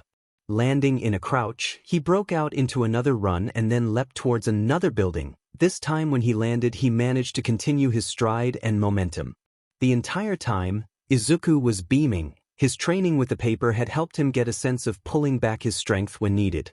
Like when he broke off to the right so that he wasn't leaping across the road but a shorter distance, he merely hopped up onto the next one like he was skipping one of the stairs on the way up them.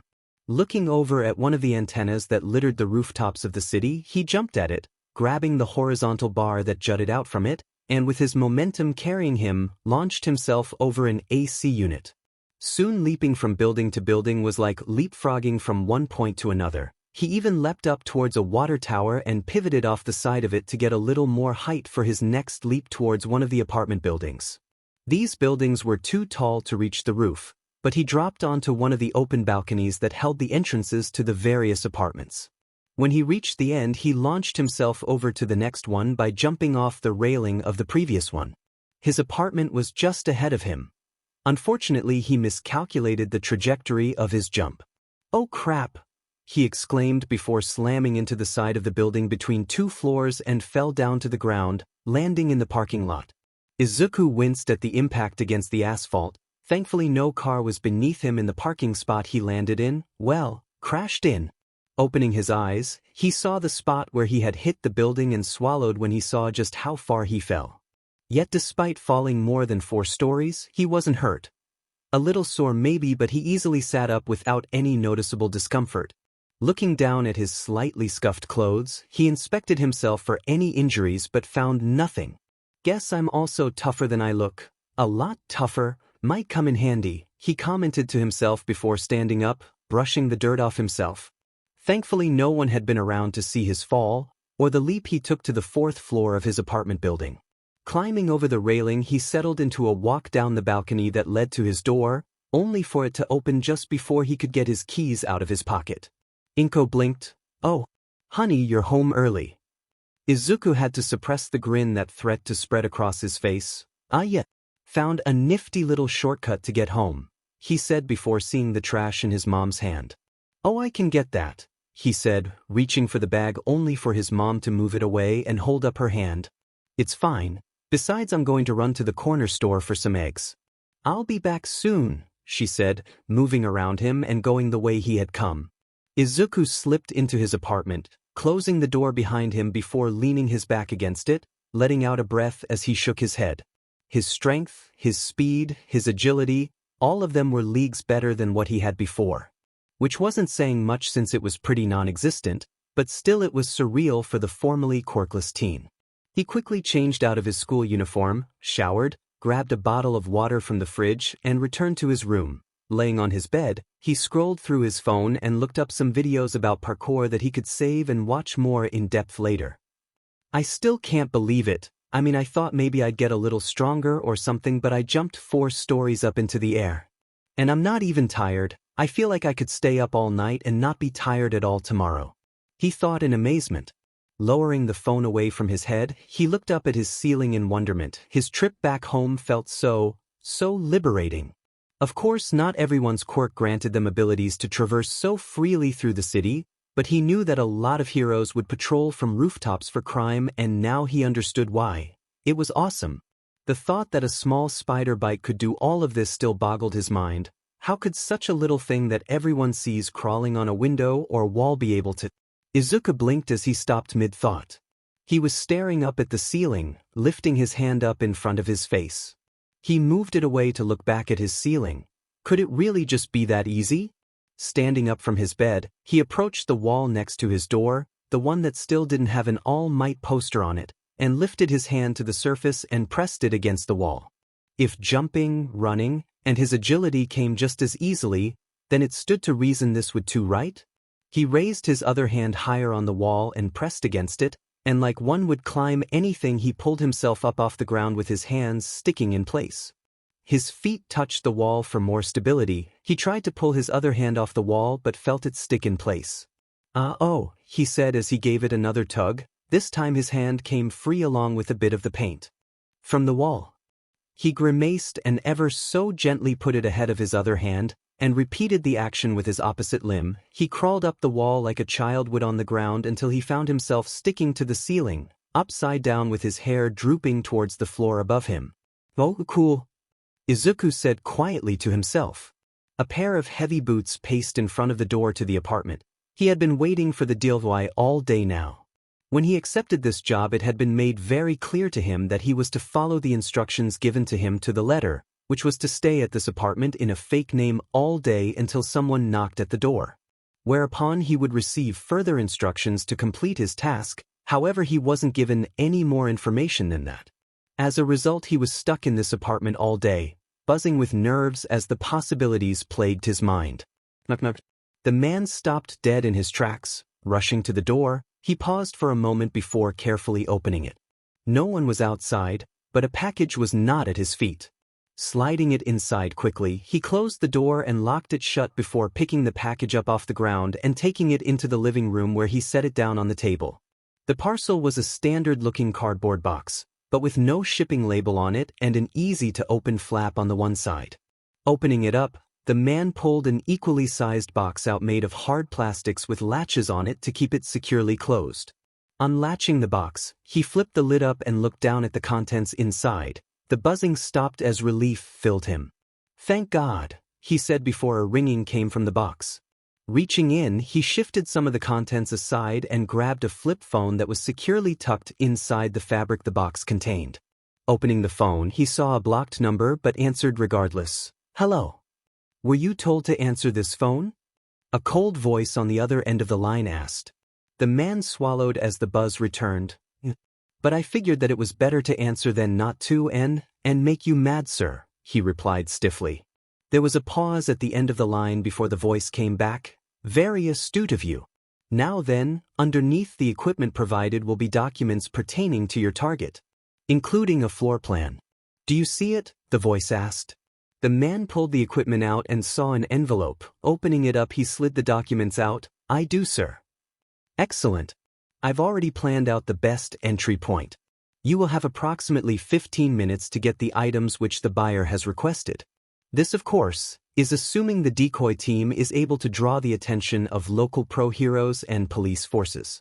If not, then the maximum time allowed for you to be uninterrupted will be only 10 minutes, the voice said with calculation.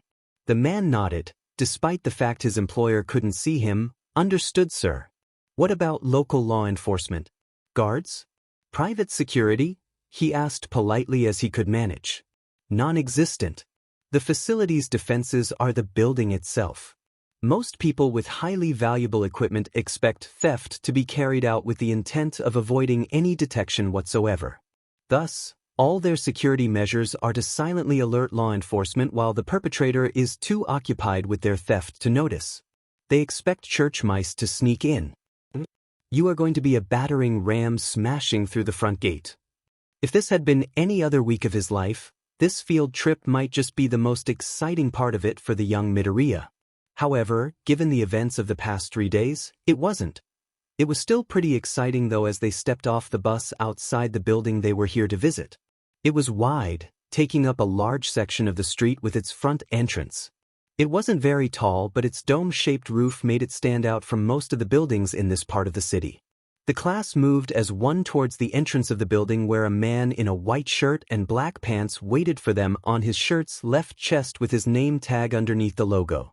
It was 3 hexagons stacked together in a triangular form, the one on the top and right being black, and the one on the left being white. Welcome to the Future Foundation's Tokyo branch, everyone.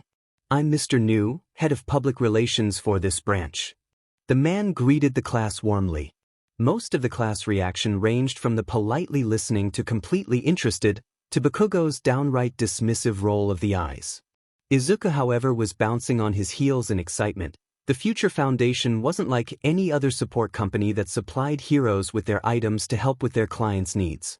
The Future Foundation was a global company designed to make improvements to society as a whole. Instead of developing specific gear for whatever heroes paid them, they worked to create inventions that would benefit all of mankind. Like the completely green energy power grid that used solar, hydro, wind, and even volcanic power sources to provide energy to entire counties of the world. Or the ever-expanding space program that was sending teams to Mars for early colonization groundwork. And it was all headed up by... A sharp elbow to his side made Izuku jump. God, will you quit your stupid muttering, you demon weirdo? Bakugo hissed as he passed him. The green-haired teen looked around and saw others of his class with equally annoyed expressions. However, Mr. New seemed more amused. The teen blushed in embarrassment and bowed his head. Sorry. Don't be, young man. It's perfectly natural to be excited about the work we're doing here. The man said as he led them through the lobby. Most of the tech industry is dedicated to hero support items, but here we try to look ahead. He said as the group of students walked through the lobby area and through a large pair of sliding doors to an atrium. The lobby doors led out to a balcony that circled around the atrium completely. There were 2 more levels both above and below the one they were on, with a X-shaped walkway cross-crossing at each floor of the building. You're all free to tour on your own. The scientists out here will answer any questions you have about any projects you see. Mr. New informed the students, who all broke apart into groups of various sizes to explore. Izuku was by himself, but he didn't mind at all with what he was able to see. Their assignment was to find 3 different projects the Foundation was working on and explain it. Izuku walked by a number of different projects. One was a greenhouse where scientists were taking samples from plants he wasn't familiar with. Another had a holographic projector that some of the people were interacting with as though they were solid objects. I wish I could take photos, but we were told to leave our phones at school before coming here. Izuku lamented as he saw a man with a quirk which made him look like a human-sized T-Rex. Complete with small hands and talons, he had to mix together chemicals. Walking down to the lower level via a staircase, he found that this floor was more based around inventions. One of the projects he saw was a woman in a headset with a screen behind her showing that she was looking at some sort of particle. Another had a huge microscope that had to be looked through by a seat on the side which went inside the large cylinder. And Izuku stopped at the last exhibit he saw. Inside he saw a silhouette of a male, but upon moving back and forth along the glass barrier, he saw that it was almost completely flat outline. Confused, one of the scientists asked him, nearly making Izuku jump. The man was a little older than Izuku's teacher. He had a tablet in his hand as well as a matching uniform that the man who brought them in had. He nodded excitedly. It's one of our pet projects. We're trying to create a smart fabric that can be worn by anyone of any size. It's intended to be a replacement for more expensive hero costumes. It's called Picotech, he explained. Izuku tilted his head in confusion. Pico, isn't that a unit of measurement or something? He asked. The scientist nodded. It is. What you're seeing isn't traditional fabric, it's actually millions upon millions of tiny machines forming together to create a cloth-like substance, he explained as he pulled up his tablet. Tapping it, Izuku watched as the flat figure expanded out as though someone was inside it. The bodysuit was completely black. If it was worn by someone, Izuku wouldn't be able to make anything out. He blinked as a pair of white, angled lenses materialized and reflected Izuku's face back at him. Whoa. So wait, if these are just a bunch of tiny machines, can they make anything? He asked. The scientist shook his head. Actually, it's because they're so small that we can't do that. All it can do is cover the body and adjust some small settings for the wearer. For example, the colors, he said, tapping the pad again and causing the suit to change from all black to blue and then back to black again. But if you asking if you can tell these machines to make you into a tank? You're out of luck, the man said with a sheepish smile. Izuku chuckled in good nature. So what if it gets damaged? He asked curiously. If those machines are torn off, don't you need to repair it with more of them? He asked. The man shook his head. No, we wanted this to be as cost-effective as possible. The suit can repair itself. It does take some time, however, and if too much is lost, then it'll be unable to repair itself, he explained. The man looked at the suit proudly. We haven't field tested it yet, but we're mainly concerned with cost. This is the first version we have that can actually be affordable to an average salary for a pro hero, he explained. Pro heroes were technically government officials who were contracted to act as peacekeepers. So they were in fact paid to protect and serve people just like a police officer. However, unlike most law enforcement, they were permitted to use their quirks to do the job, which meant they were also paid, typically by how much crime they stopped according to reports they filed to the Justice Department. And with some heroes making millions of yen doing their job, that made Izuku look at the suit behind the glass like it had neon dollar signs over it. Izuku turned and bowed to the scientist respectfully. Thank you so much. It's really impressive, he said, looking back at the suit. The man snorted. You think this is impressive? You should see what the main branch in New York has. They're using unstable molecules to dash. Izuku suddenly flinched as he felt every hair on his body stand on end all at once with a vibration at the back of his skull. He never felt anything like it before in his life, but somehow he already knew what it meant. Danger. Move. Now. Kaboom. The entire building shook as the front of the building ruptured apart as a shockwave sent pieces of debris scattering around the ground floor and levels both above and beneath it. Izuku, who had been somehow ready to act, watched as one of the doors flung towards him and the scientist who was just now starting to turn. Moving on instinct, he dove into the man, tackling him out of the way as the door smashed through the glass where the scientist's head was a second ago. Broken glass rained over Izuku, but he didn't even care. Lifting himself up, he looked down to see the scientist's eyes were closed and was groaning. Oh God, I'm so sorry, Izuku said in horror. In his haste to get the man to safety, he had all but thrown himself into him. Carefully grabbing the man, he helped him up into a sitting position as alarms began blaring overhead, the cries of his classmates echoing throughout the atrium. I'm okay? Just, what happened? The scientist asked as he dizzily looked around. Izuku looked back to the entrance, the dust of the explosion covering the entrance as a shadow walked through it. Stepping through the dust and debris, a lone man walked though, wearing a thick, large and heavy-looking suit that looked similar to what explosive ordnance disposal personnel wore when defusing bombs. The regular army green, however, was replaced with a dark brown, and underneath the armor at the arms and neck was a yellow quilt-like pattern that covered his skin with a matching brown balaclava covering the majority of his face with the exception of his eyes. But the most important piece of equipment, the things that made his usually useless quirk a dangerous weapon, were strapped to his arms. A pair of large, silver gauntlets, AMD gloves made of metal and glowing yellow lights emanating from the cylinders on the back of the hands. Stomping through the mess he caused, the man saw a few scientists heading for the stairs down to him. He raised his right arm and with an explosive blast of vibrations, shot a sound wave out that decimated the stairs. He did the same with the ones leading up to him.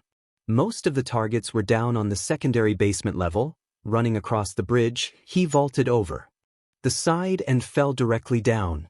As he fell, he aimed his gauntlets down and blasted a shockwave downwards that cushioned his fall from 2 floors up. Alright everyone, keep calm, to yourselves, and nobody gets hurt. Try anything and you'll find out how much of a mistake that is, he called out loudly through the atrium as he leveled his gauntlets across the floor, hovering over some of the students there, including one with red eyes and an explosive temper that was giving him an almost manic grin. Starting with the feral-looking kid right there. Izuku swallowed from the 2nd floor. Oh, he's talking about Kachin, he muttered before turning back to the scientist as he slowly began slipping into unconsciousness. Izuku quickly grabbed him, hoisted him onto his shoulder without effort and carried him inside the lab where the Picotech was. Setting him down behind one of the desks, Izuku searched the man's pockets for a phone. Come on, they didn't let us bring ours but you work here. He thought frantically before feeling it in the man's back pocket. Pulling it out, he saw the emergency button and pressed it, only to see there was no cell signal. No cell signal. In one of the most advanced technological facilities in Japan? It would be funny any other day. Izuku put the cell phone back and looked out at the sound of another crash and some more screams. Izuku's jaw clenched. There had to be pros on their way here. But every second that ticked by, that villain wasn't only damaging this facility but threatening the lives of everyone inside, including his classmates and teachers. He got up and rushed to the railing. Looking down at the floor below, he saw that the villain had sent a warning shot to the floor next to a group of students, including Bakugo, who looked set off, well, more so than usual. There was a small, incredibly tiny, cynical part of Izuku that made a bitter thought come to the surface of his mind. Why should he care if all the people who treated him like crap were scared? He squashed that intrusive thought as soon as it was crystallized. He cared because he knew what it was like to be scared. He also knew what it felt like to be powerless against someone who could easily hurt you, and most importantly, he knew that for the first time in his life, he could actually do something about it. Backing away from the railing, he prepared to charge in and leap over when his back foot caught on something. Looking down, he saw that the suit he had been observing had fallen to the ground, the tablet that controlled it now laying with a cracked screen a few feet away. He gave Izuku pause. What he was about to do was vigilantism, pure and simple, illegal. But that was only if he was recognized. The villain meanwhile stuffed a number of prototypes into the duffel bag around his shoulders, all the while leveling one of his gauntlets at either the staff or the students here. His boss had made sure to strike when they were here, as the knowledge that a number of children were involved in a robbery situation would cause whatever hero responded to hesitate. He had almost everything he needed. The last piece of equipment he was assigned to get was up on the top floor, which was on his route out of here. Please sir, you have what you want, let us go. The teacher pleaded with him as he stood between the villain and his students, though the gesture was futile as the number of students behind him exceeded those that he would likely shield with his body. Bakugo clicked his tongue at his teacher's stupidity as the villain rose up with his bag and glared at him. Even if he let us go, he took out the stairs so we couldn't get anywhere. He thought bitterly as his hands sweated in anticipation. He wanted more than anything to scrap with this guy, but he legally couldn't do anything. Last thing he wanted was to get any sort of record and ruin his chances of getting into UA. So he was content with letting this unfold. The villain's gauntlet glowed ominous. Sit down. Shut up, and maybe you'll get out of here on your own legs instead of in a body bag, the villain threatened. As he leveled the gauntlet at the teacher, however, an inky black hand grabbed the arm of the man. Before he could react, he was lifted up into the air and thrown across the atrium and into the wall on the opposite side of the large room. Fitting the ground, the villain looked up with anger in his eyes. Standing now between him and the hostages was a young man in a complete black bodysuit, with a pair of angular white lenses that tapered off at the ends, staring him down. He turned to the teacher and students. Go! Get to cover, he told them before turning back to the man as he shouted out a shockwave with one hand. Izuku dove off to the left, grabbing the railing and flinging himself away from the wave as it slammed into the wall behind where he was. As the students scrambled for safety, Midoriya's maneuver landed himself on the wall between floors.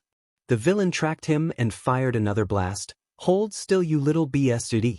he called out before Izuku pushed off the wall with a backflip, landing on the railing with his back to the villain.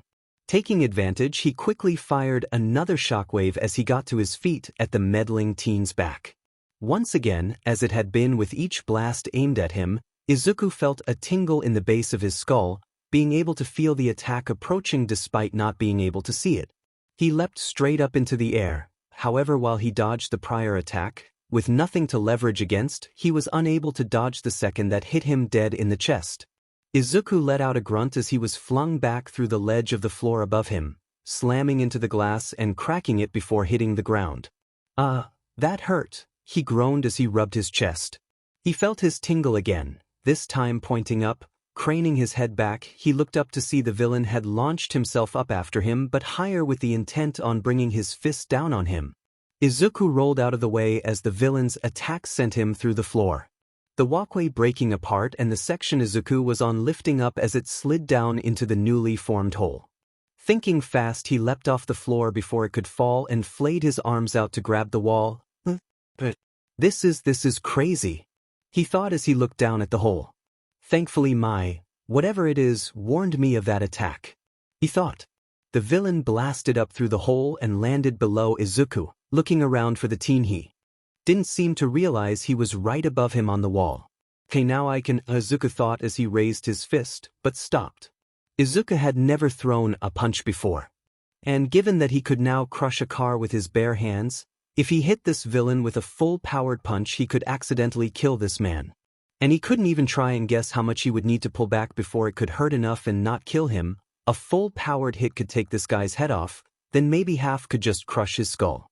Izuku shook his head of the thought. He didn't have to fight the villain after all. He just needed to distract him long enough until the real pros showed up. And the best way to keep him here would be to give him a reason to stick around. His hand reached down and grabbed the strap of the duffel bag around his shoulder. The villain let out "Ai" before Izuku pulled with enough force to lift the man up off the ground by the strap before it slipped out from his shoulder. As the villain fit the ground, Izuku leapt away towards the center of the bridge. The man looked really mad now. Give that back. Izuku's lenses looked down at the duffel bag in his hands before looking back at the villain. No, he replied. The man growled as he raised his gauntlets. Then you're gonna regret messing with the shocker, he yelled before unleashing a large tunnel of shockwaves directed at the young adult. The lenses on his mask widened slightly before leaping up with a flip to the underside of the bridge above him, sticking to the underside as the shockwave ripped up parts of the hardwood floor. It was at this point Izuku began to consider this may have not been a good idea.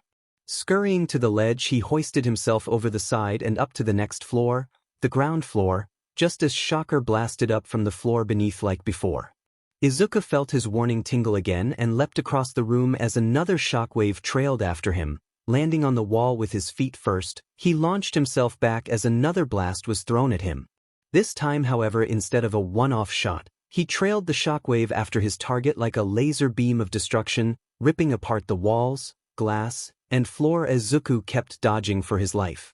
Over the sound of destruction around him, however, Izuku heard it: sirens. Shocker seemed to register it as well as he turned around and looked out the front of the building where a number of police had pulled up. "Sheet!" he exclaimed. He looked over at the black-costumed hero who was sticking to a wall across the room. His instructions were clear: don't attack the police, but he also couldn't leave with nothing. But there was one last thing he could get. He aimed his gauntlets beneath him and used them to launch himself all the way up to the top floor. Izuku watched as he left, his eyes widening as he realized he must have been making his escape. Dropping the duffel bag, he crawled up the wall as fast as he could to reach the top floor. Scaling up the wall, he arrived just as Shocker ran towards the central platform from one of the exhibits. Reaching the center of the atrium beneath the domed glass ceiling, he saw the teen and pointed at him. "This ain't over, punk. Next time I see you, you're dead," he threatened before blasting the ceiling above, the shockwaves reverberating across the glass and causing the entire dome to shatter. Izuku dove towards the ledge of the floor and swung himself under it to get cover from the falling glass as the shocker blasted his way up through the roof. Izuku's head peeked out from underneath the underside of the floor. The shocker was gone, but he didn't get whatever he came for, at least. Izuku let out a long, shuddering breath as the adrenaline coursing through him began to subside. This is the police. Please remain calm. A rescue and retrieval unit is on the way. We'll have you all out of there in no time, a loudspeaker from outside said. Izuku's head perked up. He needed to get out of the suit and back into his clothes fast. Dropping to the floor below, he leapt down towards the floor he had been on when the chaos started. Running into the Picotech lab, he checked behind the desk to make sure the scientist he had been talking to was still okay, as well as to see his clothes were still there. Pulling the mask off his head, Izuku quickly grabbed his clothes before a light shined through the broken glass window and across the room. He ducked behind the desk immediately. Hello? Is there someone here? I'm with Ims. Please, if you can hear me, call out, a voice said, making Izuku nearly curse under his breath. There was no way he could change out of this suit and into his clothes fast enough without being caught. If they found out he was the one who fought Shocker, it was over. So Izuku quickly made a decision. The EMS person stepped into the room, his boots crunching against the glass on the floor when a young man in a school uniform stuck his head up from behind the desk. Here. I'm here. And this man got hurt, he said. The medic quickly ran over and got behind the desk, finding the boy and an older man with no visible injuries but shallow breathing. The medic turned to Izuku and nodded approvingly. You did a good thing bringing him back here and staying with him, son, he said before focusing on the man, not noticing the top button of Izuku's school uniform had been undone, showing the black Picotech suit underneath. Shocker was blocks away in an alley from the Future Foundation when the cell in his pocket rang. He took a deep breath and pulled it out, flipping the phone open and answering it. Hello. I see that you made it out of the Foundation in one piece, the cool voice said. Shocker blinked in surprise as he looked around. The alley he was in was a dead end, with only one way in or out, and he was all alone. He glanced up at the windows over his head where any number of people could be watching him. With that in mind, he decided to be upfront. Sir, there was a complication, he admitted, sweat gathering on his brow beneath his mask. What sort of complication? The voice asked. It wasn't angry, but it held a thin patience to it. A hero, I think, showed up. I had the targets gathered in my bag like you wanted me to, but he got it off me and kept it until the police showed up. You told me that you didn't want them involved in your operations, so I cut and ran. I did get one of the items you wanted, but that's all, sir, he said, swallowing nervously at the last word. He was met with a long silence. He considered repeating himself but thought better of it. Interesting. None of the local heroes are in that area. They're still dealing with the hostage situation I set up. You said you think he was a hero. What gave you the impression he wasn't? The voice asked. Shocker felt a bit of relief. Well, he didn't look like one. He had an all-black costume, didn't really talk much either. Didn't really do much of anything other than just keep me there, he explained. The voice let out a hum of interest. I'm sorry for the loss of goods, sir. I know that only one dash. Irrelevant. Complications arose beyond your control. You acted as best you could given the circumstances. I can't pay you the full amount that was agreed on, but you shall be paid. Take the equipment you took to the shop. He'll know what to do with it, the voice informed him.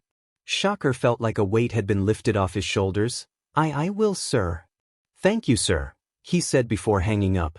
The Shocker nearly fell to his knees in relief. Taking this job had always been risky, not for the possibility of imprisonment that he was used to, but the price of failure. Failing something like this would have cost him his life. The second Izuku's bus had returned to school, he saw the thrones of parents waiting for their children's safe return. His mother was among them, and with speed that surprised him was the first to find and embrace him in the crowd.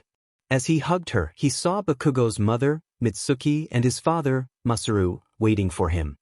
His father nearly cried in relief while his mother smacked him upside the head for how dismissive of their fear and grief he seemed to be. The two families were too absorbed in the return of their sons to notice each other, which might have been for the better, as the entire time until Izuku came home and entered his room, he had an expression of pure, absolute guilt.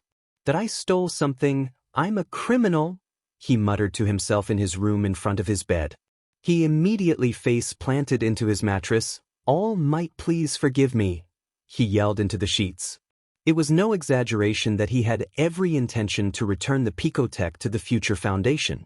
However, he ran into a number of problems. First and foremost, his teacher had ushered everyone onto the bus they took in and didn't allow anyone off until their parents were contacted and the police allowed them to leave.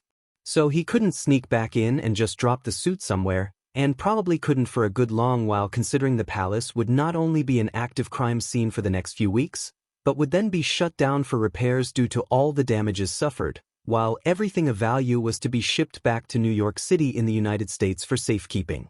And even if he got the suit back to the Foundation, sneaking inside and just putting it back where it belonged, he soon realized from the gossip on the bus ride back to the school that the police were probably searching for the man in black. And if he just dumped the suit off at a police station, then they would no doubt test whatever they could for DNA. And if he wanted to be a pro-hero, then he would eventually have to register that information with the government, and then they'd find out and it'd all be for nothing because he'd be in jail. At least before, he could have just said he put the suit somewhere to hide before hiding himself, and that someone else had done what he had actually done. That was at least somewhat believable. But now, he was screwed. He had the suit, and he couldn't return it. And that's not even the first law I broke today. Izuku thought as he groaned. Rolling over in bed, he sat up and pulled the rest of his school uniform off, revealing the all-black costume he wore underneath his clothes. Stripping it off himself, he laid it across his bed and looked down at it. And no one got hurt. He thought in relief as he closed his green eyes. Despite the danger, despite the law-breaking, and despite the slight ache that Shocker's shockwaves had given him, he was content. He opened his eyes and looked down at the suit. If he was stuck with this thing, then maybe he should use it. In the month since the Future Foundation robbery, Izuku had been putting his newfound powers through the ringer. He had been making sure he could control his strength, especially after the one morning where his alarm woke him up and he accidentally smashed it into 100 pieces. An event that was doubly tragic as it signified the loss of a limited edition All Might alarm. For the sake of collectibles, he needed to get better. And he did. As evidenced by the leap, he took up the side of a building, planting his foot onto and pivoting off the wall towards a wire that ran across two buildings. The young vigilante landed on the wire like an expert acrobat, his feet spread out across it while he balanced himself atop it with ease. The white lenses of his mask looked down at the street below him, watching as people walked by on the sidewalk and cars sped down the road beneath him before launching himself from the winds and towards a wall that he proceeded to crawl across. That part of his abilities, being able to easily stick to any surface he came across, actually wasn't that hard to master, as it was more of a subconscious choice he made. Just like with his agility, it wasn't something he needed to practice but was instead something more natural than that. Crawling around the side of the building, he pressed off the wall with a flip and landed on a three-point couch before taking off in a sprint once again. His enhanced endurance was also something he didn't take notice of until recently. He didn't need as much sleep as he used to, but he initially chalked it up to the excitement of getting a quirk. So he had moved all of his training exclusively to the night, both to burn off the extra energy and lower the risk of someone coming across him. Right now he was going through an obstacle course of a sort, running from one end of the district to the other, bounding across rooftops to see how fast he could make it. He launched himself towards a neon sign that protruded from the side of a building. He reached out with his hands to the ledge, grabbing it and swinging the rest of his body around the side to maintain his momentum, his once flailing motions slowly becoming more refined as he stuck his feet out and rolled forward to absorb the impact before rolling back onto his heels and launching himself across the street to the roof of the next. "What? Come on, I can make it," he chanted to himself as he sprinted towards the ledge and leapt up towards a taller building, this time with his feet reaching out first. Sticking to the wall with only his feet, he took off running up the wall laterally.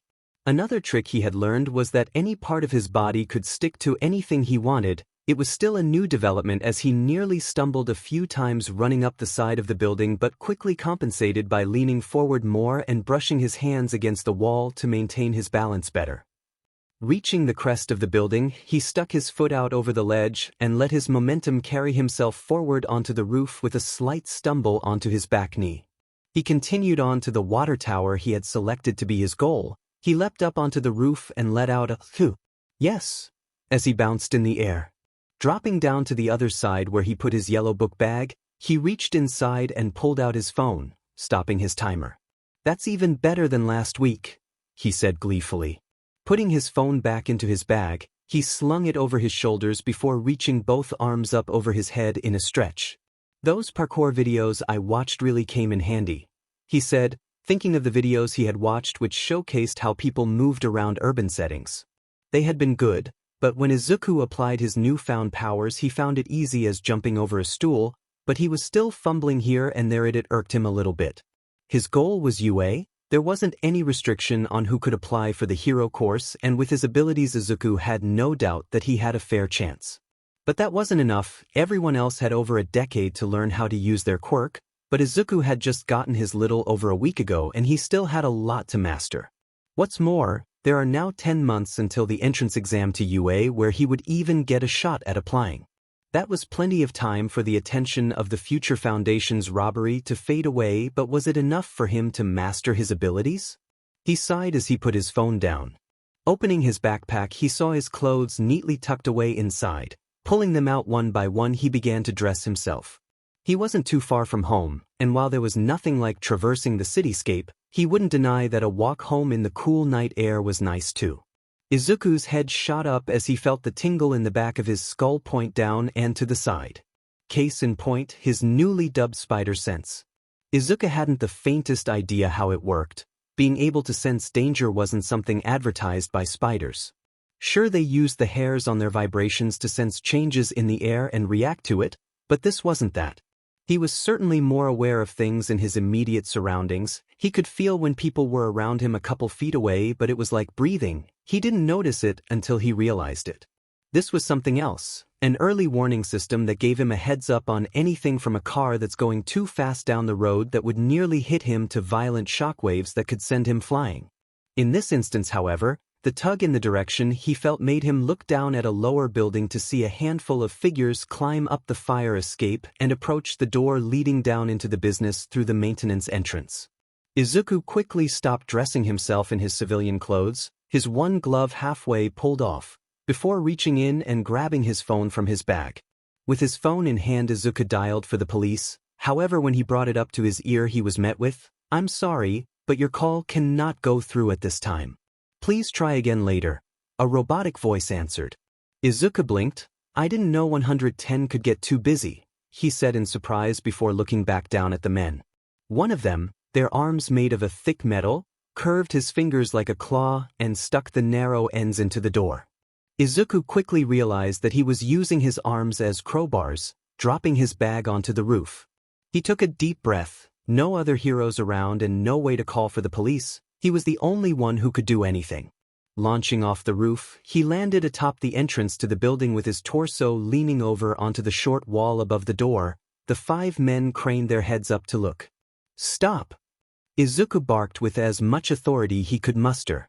The group scrambled back at the sudden appearance of him from nowhere. "Holy shit!" one yelled as his hair beneath his hood shot out into spikes that tore through the fabric. As Izuku dropped between them and the door, another recovered their composure. "He's just one guy against the 5 of us." "Get him!" Crowbar Hands yelled as he charged and swung his arm, still with a clawed hand.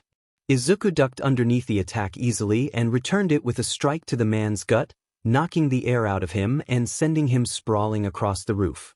"Seriously, stop.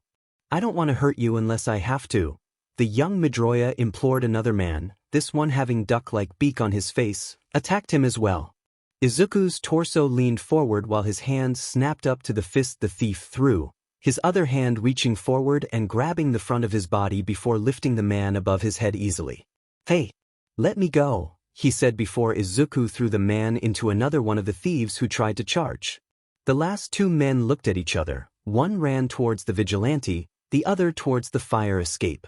Izuku leapt forward, his feet tucking in as he passed over the man's head and kicked off it for both extra distance and to smash his head into the ground. Landing in front of the man on the fire escape, the thief with spikes for hair tried to skid to a stop but overshot and ended up sliding off the side of the building beside Izuku. "No!" Izuku yelled in shock as he reached out to try and grab the man, only for his arm to just barely graze the sleeve of his jacket. I gotta grab him. I'll jump down after him and… thwip! The sound echoed across the rooftop as a white substance shot out from Izuku's wrist in a thin strand, splashing into the man's back. Instinctually, Izuku closed his hand around the substance and held on as tight as he could as he felt the weight of the man in his grasp. "Help me!" he yelled as he dangled by the substance. Izuku grabbed it with both hands and swung the man to the fire escape, seeing the guard rail. The man instantly latched onto it and pulled himself over the side and fell onto the fire escape with a mixture of fear and exhaustion. "Oh God, oh God, oh God," he chanted as Izuku dropped down to the railing. He scrambled away and held up his hands. "I surrender. I give up. I give up," he yelled. When he pulled his hands down, he saw he was alone on the fire escape. Across the street, he saw the shadowed man crawl up the side of a building and over onto the roof. As Izuku reached the roof, he flopped onto his back, breathing heavily. That poor man had almost died because of him. He shook his head in frustration. He should have taken him down before he reached the fire escape instead of trying to cut him off. His hand reached up to his mask and covered his face before pulling them away, where he got a good look at his wrists. Apparently he had forgotten to pull his glove all the way back down to cover his wrists entirely. In the middle of his wrist on the palm side, maybe an inch or so below where his joint was located, was where the white substance was still present. Picking at it with his other hand, he pulled it off from his wrist. His lenses widened when he saw the substance stretch out into multiple strands of webbing. He sat up and pulled the webbing off to inspect his wrist. Right where the webbing had come from, he could just barely make out a tiny slit surrounded by even smaller ports on his wrist. He had seen enough pictures of spiders for the last week to recognize the spinneret pattern it shared with them. "I can make webs," Izuku said in disbelief. Izuku had managed to call the police a few blocks away from the break-in scene, having begun wandering back home in a daze as 100 new questions flooded his mind. He hadn't thought the spider bite could change his physiology so drastically that he now had new organs in his wrists, but that seemed to be the case now. The first big question he had was, how exactly did he shoot webs in the first place? Sitting on his bed in his pajamas, Izuku pored over his previous journals for a hero that he's looked at before who he might be able to glean some sort of technique from. Endeavor was the logical choice. He projected fire from his body in very unique ways. However, the fact that he only had spinnerets on his wrists made that sort of moot. He sighed to himself. He had been searching for a reference point since he got back home. He had told his mother he wanted to go out and grab a book he wanted from the library before it closed. The fact that she accepted his reasoning without any sort of question made the guilt in his gut grow. He hated lying to his mom. For the past decade, she was basically all he had, and keeping this secret from her was the hardest thing he'd ever done. He had considered telling her everything, but he feared how she would react to not only him lying to her about all of this, but also the fact that he would do something so dangerous and stupid as to not only steal a suit from the Future Foundation, but also fight a villain like the Shocker. Just hearing he had been involved with the robbery as a bystander had made her go into worry mode. She called him every day after school to make sure he was okay on his walk home. She looked over him for any injuries when she first saw him, and her questions of his well-being had doubled in the past week. Izuku sighed as he looked down at his notebook, thinking back to when he was first diagnosed as quirkless. His mom, bless her heart, didn't know what he needed to hear. He asked her if he could be a hero like All Might, and all she could respond with was, "I'm sorry." As he grew older, Izuku realized that the words weren't meant to be taken as pity, but genuine regret. And now that he had powers, there was always a part of him that just wanted to surprise his mom out of nowhere and reveal it to her. But then there'd be questions. And if he was going to be completely honest with her, it had to be about everything, and he didn't think she was ready for that.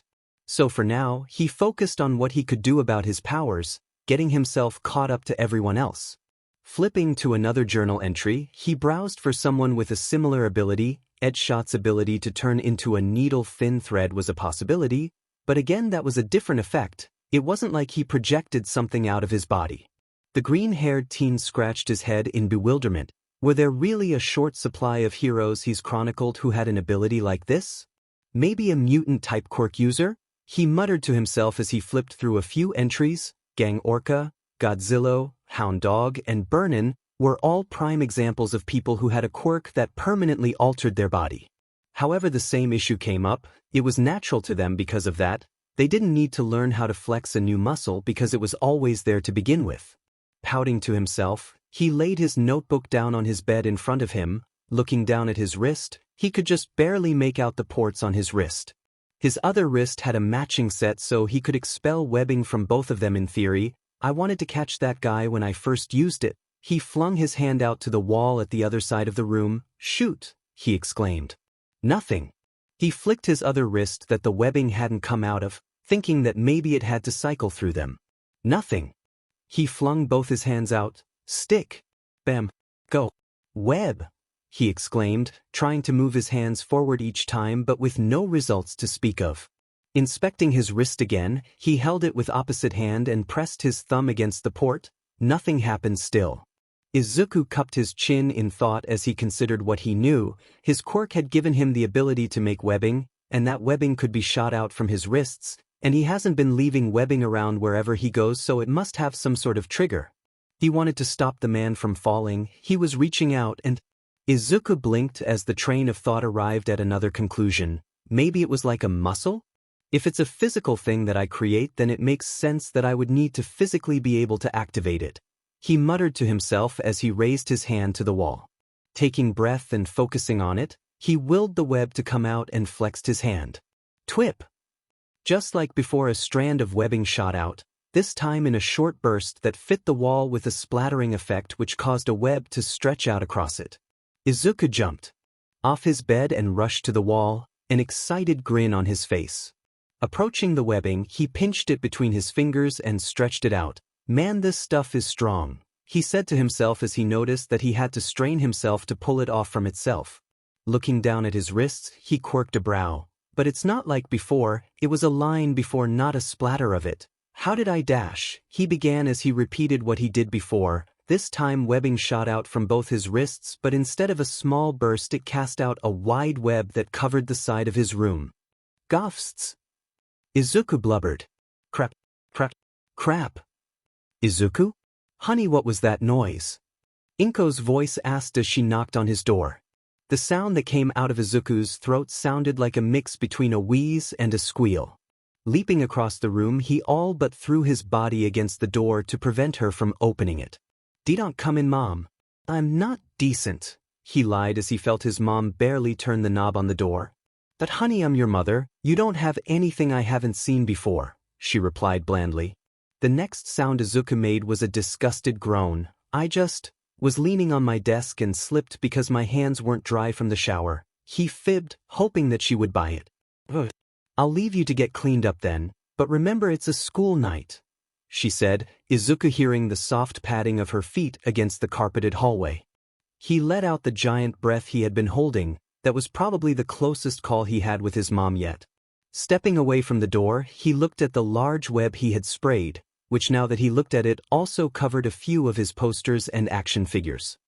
He sighed to himself as he began the arduous task of carefully pulling apart the webbing so that there was no evidence left behind of his new ability. As the minutes rolled on into hours, he made another important discovery. While the webbing was holding strong through the first hour and a half, the latter half hour he found the substance was breaking down more easily. And by the 2-hour mark it had all but disintegrated, leaving barely any trace of it behind. The tiredness that was creeping in on Izuku was shooed away as another puzzle piece was given to him. The webbing only lasted 2 hours. Or at the very least that seemed to be the case. I'll have to find a way to test it out more. He yawned as he covered his mouth with his hand before making his way into his bed, flopping on the covers in his PJs.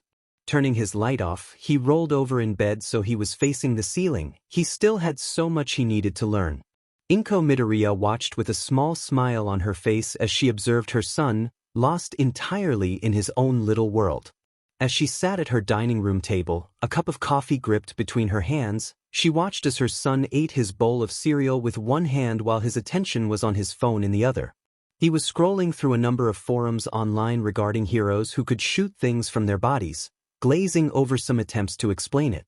He was mentally compiling the information for later, but to Inko he seemed to be enthralled by what he was reading. Taking a sip of her coffee, she spoke up. Anything interesting? She asked. Izuku's eyes flicked up to hers and he gave her a sheepish smile. Oh, no, just, well, reading about quirks. It's kind of weird hearing how people can't imagine living without a tail when they've had one their whole lives, he commented with a hint of amusement. But what Inko really noticed was what his voice lacked, the twinge of longing she could pick up on when he sometimes talked about quirks. In fact, she hadn't heard that in a while now. She shrugged her shoulders. Well, it is a body part. Imagine if you only had one ear, he proposed with a small smirk. When he didn't respond, lost once again in his little world, she added, it'd probably be like this actually, she muttered quietly. She waited for a beat. Well, it is a body part. Imagine if you only had one ear, she repeated, making Izuku look up at her again. I guess so. Then there are quirks that give you the ability to expel something. Like pinpoints pins he can shoot out of his fingers. He pointed out. Inko made sure not to make a face at that mental image. Apparently the reason he makes finger guns is to help him commit it to muscle memory. He hummed in interest as he finished up his cereal. As he got up to clean his dishes, Inko's mind lingered on the subject he was obsessed with, quirks. Her quirk was simple, she could pull objects to her, though it wasn't anything special, all she could really do was small objects like the TV remote. It wasn't flashy, it wasn't powerful, and it was as hers. But her son didn't have that, or anything like that. It broke her heart. I'm off to school, Mom, Izuku said as he started for the door. Izuku? Could you hold up a moment? She asked before getting up. Her son paused between the couch and the wall behind it that led to the front door. Walking up to him, she took a small breath. Honey, I've been noticing that you've seemed different lately. She began. Izuku's stiff reaction was noticeable, but she continued, you're more fit, you're staying out later than you used to, and, well, I'm seeing less of you lately. She listed off, her hands coming together in front of her. Izuku swallowed thickly in front of, she looked up to his eyes and smiled, and you also seem happier than I've seen you in a long time. She added. Izuku blinked at the observation. Really? He asked, unaware that his overall joy had become so noticeable. His mother smiled and nodded. You're smiling more, you're excited about your day, and you just... She trailed off as the smile faded. She looked down. Ever since we found out you were quirkless, you've had this cloud hanging over your head. She said sadly, and you tried to hide it, but I always saw it. And I hated that nothing I could do could make it go away. She admitted. Her son's face scrunched up slightly. I've been thinking a lot about what I said to you. You asked me if you could be a hero like All Might, said that I was sorry. She shook her head before looking at him with an old sadness in her eyes. It was all I could think to say. Because there you are, my little boy, told he's not like everyone else. And instead of wishing you could be, you just want a quirk so you can help people. She told him as a proud smile spread across her face. Izuku felt tears gather. In his eyes, Mum? She laid a hand on his shoulder. I'm just telling you this because I'm really happy that you're happy. She told him with a genuine relief to her voice. Izuku smiled at her before pulling her into a hug. She returned it. I love you, honey. I love you too, Mom. He replied as he hugged his arms around his mother. Pulling away, Inko pushed him towards the door. Okay, now you can go, don't want you being late, she said, urging him forward to the door. Izuku exited his home as his mom shut the door behind him. He smiled to himself as he walked down the hall to the stairwell. His mom was his only family. His grandparents on either side had long since passed away, and he had no other relatives. They were all they had, and it could be easy for that to slip away, to fade out of the forefront of thought. But his mom's words spurred that right back into the spotlight of his mind. He looked down at his empty hand. He really should tell her about his new powers, but what stopped him? Yes, there was the idea that she would be mad, but that would fade after a time, he knew. True, he might end up being grounded for 6 months or something, but his mom was understanding, and she loved him. Shouldn't that be enough? School passed by in a mostly boring blur for Izuku. The class was still abuzz with what happened at the Future Foundation last month, but Izuku had all but tuned it out. Which for the most part went unnoticed. The past week he had been quiet, More so than usual, his focus hardly on his studies and more on his own goals. The anxiousness of telling his mom the truth, the eagerness to leave school and train, the excitement of his new powers emerging, and below it all the almost foreboding goal of entering UA. High school seemed like such a small thing compared to that, but still he had to go if he wanted to get a good shot at UDATA. Plus he actually liked school. As the bell rang for free PRD, Izuku smiled to himself before closing his notebook for school and pulled out his personal hero notebook on himself he had been writing in for the past week. He had jotted down a few quick notes about his newest ability. He had done some quick detach and found out some interesting techniques that pros employed. As it turned out, muscle memory training was something a lot of them used to make sure that their quirk only activated when they wanted to. The example he saw mentioned how some people developed a calming technique by doing something with their hand to keep themselves relaxed. This was the inverse of that in a sense. So the question was, what would Izuku's be? Given that my webs come out from my wrists, it makes the most sense to use my own hands to cause the action. Maybe some sort of hand sign? It can't be something common though. If I accidentally made it by brushing against something or how I closed my palm, it could go off sporadically. He thought to himself as he quietly muttered to himself so that no one could hear. Bakugo spared him a glance, but the blonde grunted before rolling his eyes and pulling out his phone. Izuku caught the movement and made sure to stop himself from speaking out loud. If he was going to make some sort of trigger for his quirk, a hand sign made the most sense. However, that didn't narrow it down. Pulling out his phone, he blinked when he saw that there were a multitude of different hand signs, and some were actually sign language. Making a mental note to make sure he wouldn't pick any that meant something offensive, he browsed through the diagrams. As he was browsing on his phone, a news alert popped up on his banner. His eyes locked on the headline mentioning the break-in at the Future Foundation. Opening the link, he read through the article. Shocker hadn't been seen since the attempted robbery. He had managed to escape with one device called a time dilation accelerator. There wasn't a description of what the device did, and Izuku didn't recall seeing anything like the photo they provided, a small book-shaped device which held a screen on the front and some sort of dish emitter on the top of it. Oddly enough, the article didn't mention him, or an unnamed hero or vigilante whatsoever, or the Picotech. Izuku blinked in confusion at that one. People from his class had talked to the police at the scene and he had overheard them describe what happened with him and Shocker. Maybe they were keeping it under wraps for some reason? Izuku shrugged it off. That meant that his odds of getting into UA actually might be better since there's no footage or reference of him as a vigilante for them to compare his quirk to. That was one small hiccup cleared. Bakugo, however, was the real problem. He was far from an idiot. If he saw Izuku display the same powers that the masked man who saved the class did, it'd just be adding 2 and 2 together for him, and with one phone call he could rat him out to the police. The thought made a lead ball form in Izuku's stomach.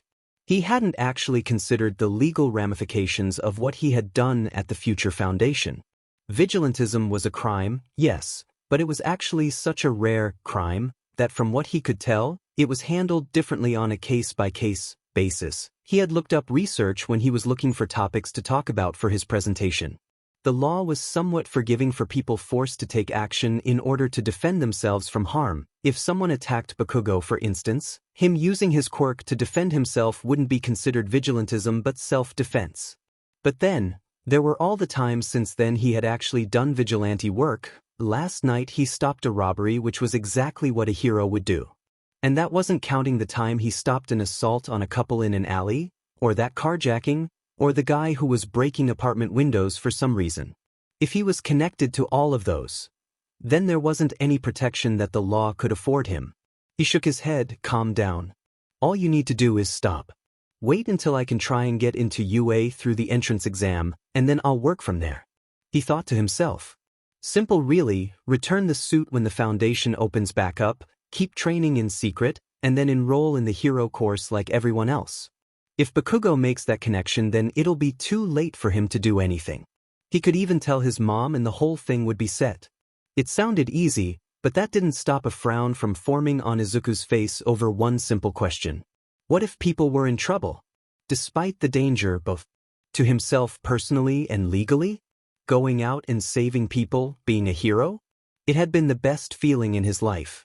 Finally, after years of being told he couldn't do so, He had gotten everything he ever wanted. He got to save people, only it wasn't like he imagined it would be. A looming figure observed the glowing tablet that sat on his desk, the device having a page open to a news article which he had a vested interest in. In his office, a decadent room with a set of large windows behind him which showed the skyline of Tokyo behind him, stood 3 others who were gathered on the other side of his desk. The news is reporting like we expected. Most believe the robbery was someone being bold and stupid while heroes were coincidentally occupied at the same time. The man in the middle of the trio said. Shocker has gone to ground since then. We have our scouts keeping tabs on him in case he does something foolish, he assured. Good, what about the device itself? The figure asked, turning to the man on his right. The man on the right adjusted his glasses. It's quite remarkable. It seems to work by syncing up 2 separate areas of space. They do this by creating a portal which accelerates one's atoms at instantaneous speeds to the desired location. The tests we've done show that this can work from almost anywhere, he said as simply as he could while making sure to explain exactly how it worked. They could even teleport from outside into buildings by phasing atoms through solid objects, he added. The figure's hands clasped together. Interesting. I can see many possibilities with a device such as that. I want to see what you can do about replicating it. Nothing large-scale such as the phones, about a handful, he said. The man with glasses nodded before the figure turned to the third man. What are our people on the inside saying about the theft? He asked. As of now, they have no suspects. They're combing the Quirk registry database for people matching our wannabe hero's power set. They've come back with about a dozen people with quirks that are similar to his, but they've eliminated most of them based on age and location. As of yet, there are no leads into our unknown interloper, the man said with disappointment. I did get a ping last night though. One of our crews got taken down by him while they were trying to rob a jewelry store we scoped out. That's $250,000 down the drain, he said spitefully. The man with glasses shook his head. The program fried the phone as soon as the RFID chips sensed the ones that police use, but if they had gone to a hero agency, it would be a different story, the man said. We have backdoor access into police databases with some carefully placed bribes to IT workers as well as some officers who we have dirt on. However, hero agencies are almost impossible to get into on site, and remote access is strictly a pipe dream. So we have no way of knowing if they know something we do not. The figure's chair leaned forward. I'm aware of your concerns, but that's the reason these are supplemented to our low-tier operations. Heroes don't bother with petty crime unless they are directly involved with it. And with our knowledge of their patrol routes, that's something we don't need to worry about unless we give them a reason to worry about it, he said. He looked across the 3 gathered before him, the Rose, the Tinkerer, and the Fixer, the pillars of his organization which his control over an entire criminal underworld stemmed from. If this nuisance is involved with any of our operations, regardless of how small, I wish to know about it. Dismissed, he ordered. As the trio of men left him, the figure looked again down at the tablet showing their operation. While it was regrettable that the objective couldn't fully be completed, Shocker evading arrest was more important for the time, and the prototype he secured was more than sufficient to make up for his shortcomings. If the Tinkerer could manage to replicate the device, then their reach would grow tremendously. However, it also meant that he needed to start planning how such a device would be used. First and foremost would be to grow their network of information. It would be too easy to get a few specialists into some of the hero agencies that were the most dangerous to their operation. However, if even one of them were compromised, it could put the entire operation on the hero's radar. Was such a risk worth it? It wasn't. He did not get where he is, sit where he sat, lived as he did by taking such risks. Which is why he was interested in this vigilante. The unknown element is something that could lead to immediate disaster. Classes had wrapped up for the day like they usually did, meaning Izuku had no obligations outside of what he wanted to do. Which meant he was free to train this new aspect of his powers. Gathering a few cabs from the recycle bin outside his apartment, he carried a number of them up to the roof and laid them across the half-wall ledge of the rooftop as well as the AC unit and tubes that ran across the length of the rooftop. He had also gone through the hand gestures. He complied and decided on a simple but perfectly effective one. But first thing was first, he needed to make his body used to shooting webbing when he made the hand gesture until he could do it without even thinking about it. Setting his targets up across the rooftop, he rolled up his sleeves and raised his hand so that his eye looked directly down his wrist where his spinneret was located. Okay, so let's try this, he thought as he tensed his wrist slightly while also curling his 2 innermost fingers onto his palm while his other digits extended out. Thwip! Webbing shot out through the air in a wide net. Without anything to stop it, Izuku watched in awe as the webbing shot out an impressive 60 feet straight before dropping off.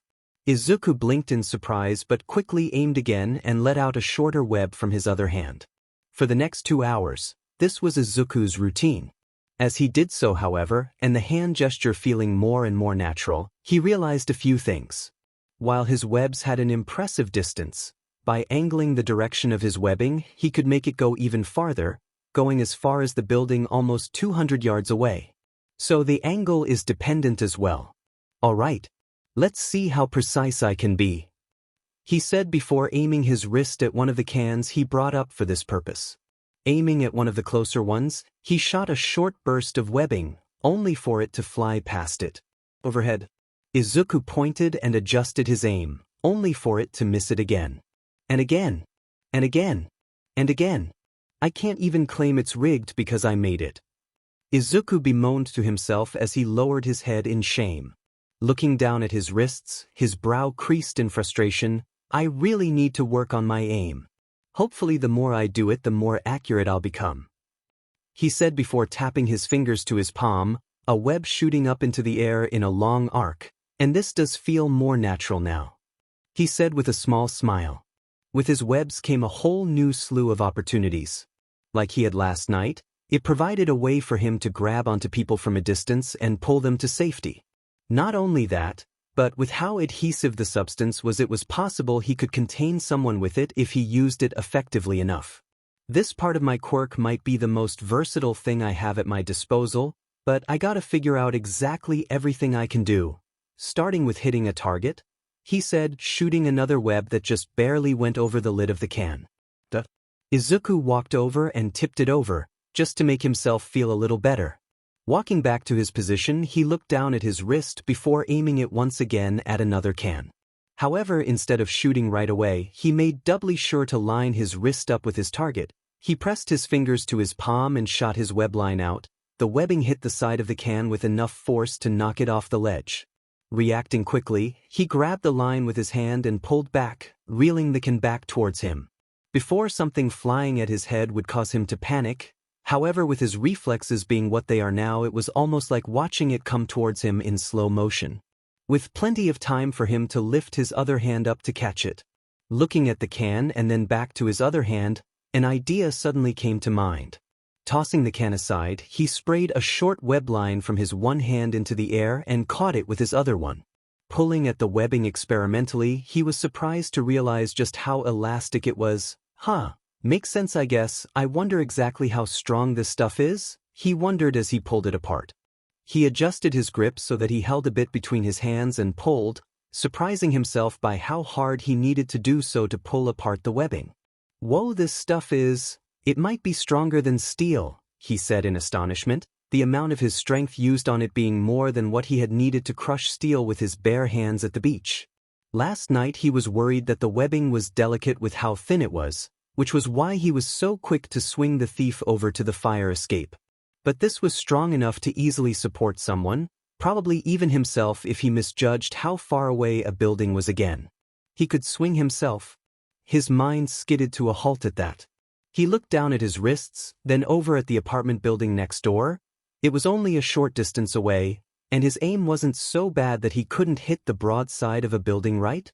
Approaching the ledge of the building, he looked down at the ground below. He could survive the fall, no doubt. He might get a little scratched up, but nothing too serious, right? In theory, if he were to attach a web line, it could hold his weight and carry him through the air, and he would be able to, for lack of a better term, web swing between the buildings.